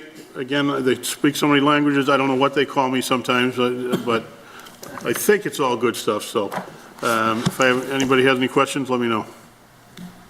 Yeah, Mr. Clerk, I do. Go ahead, sir. Mr. I mean, I know you and I spoke about it, but it's a request. I mean, giving, obviously the population that we are serving, I would like to see somebody in your office that can actually speak Haitian Creole. I agree. I know you have Cape Verdean and stuff like that, so, we spoke about this before, so that would be my only request, at least. And I agree, it is one, obviously, it's one of the 2 languages that are most spoken outside of English in the office. Thank you, Mr. Clerk. If I were to hire one of those spots, I would have made sure, as much as you can, it's not in the union, it's not in the job description, but we always try to take a second language person when we can, which we did in this case. In this case, it's Greek is the second language, and we don't have a lot of that, but we do have some Greek people. But we are able to use some other people in the building, but Haitian Haitian Creole is the next language I will strive to get somebody in the office to do it. Because, sometimes, obviously, you have very good relationship with your staff, and whenever I come to, we see some of the stuff, and I see people trying to struggling, they don't know what's going on, and I become the translator, and I don't mind translate as long as I'm there. It's amazing to me, as somebody who doesn't speak a second language, how somebody that does speak a second language, and not the same language, but we'll have a Haitian person in, and we'll have somebody, and before long, they're speaking Spanish to each other, and didn't know that they were all able to do that. It amazes me sometimes, and it makes that customer feel much more welcome, which is what we want. We want the people to feel welcome, and because sometimes we can't do what they're looking for. We want them to understand why we can't do it, and if we don't want to ever say to somebody, we can't do that, you have to leave. So we do try to work very hard, and again, sometimes we have to go outside the office. The mayor's office has somebody that speaks Creole, and also up in Mike Morris's office. So sometimes we have to, But that is something we'll be trying to do when I get some money to hire another person. Thank you, Mr. Clerk. Appreciate it. Thank you, Mr. President. Anyone else? Thank you, Mr. Clerk. I think that's the end of... That's the end of tonight's agenda. Well, councilors, and thank you, Mr. Mayor, thank you, See you tomorrow night. Thank you, CFO. See you tomorrow night. We went through 17 departments. Pretty good. And it looks like we might be able to get out of here before 10 o'clock. So unless somebody has anything that you want to add to this, I just want to remind everybody that we're back here tomorrow at 6. Bring your questions tomorrow night. We're going to spend the entire night dealing with the school department. Just to let you know, councilors, the chamber will be locked from when we leave tonight, so if you want to leave anything here. Oh, okay. There you go. Public Trust 21 and a half. Very good. Best of luck to the Celtics. For the rest of us here, the meeting is adjourned until tomorrow.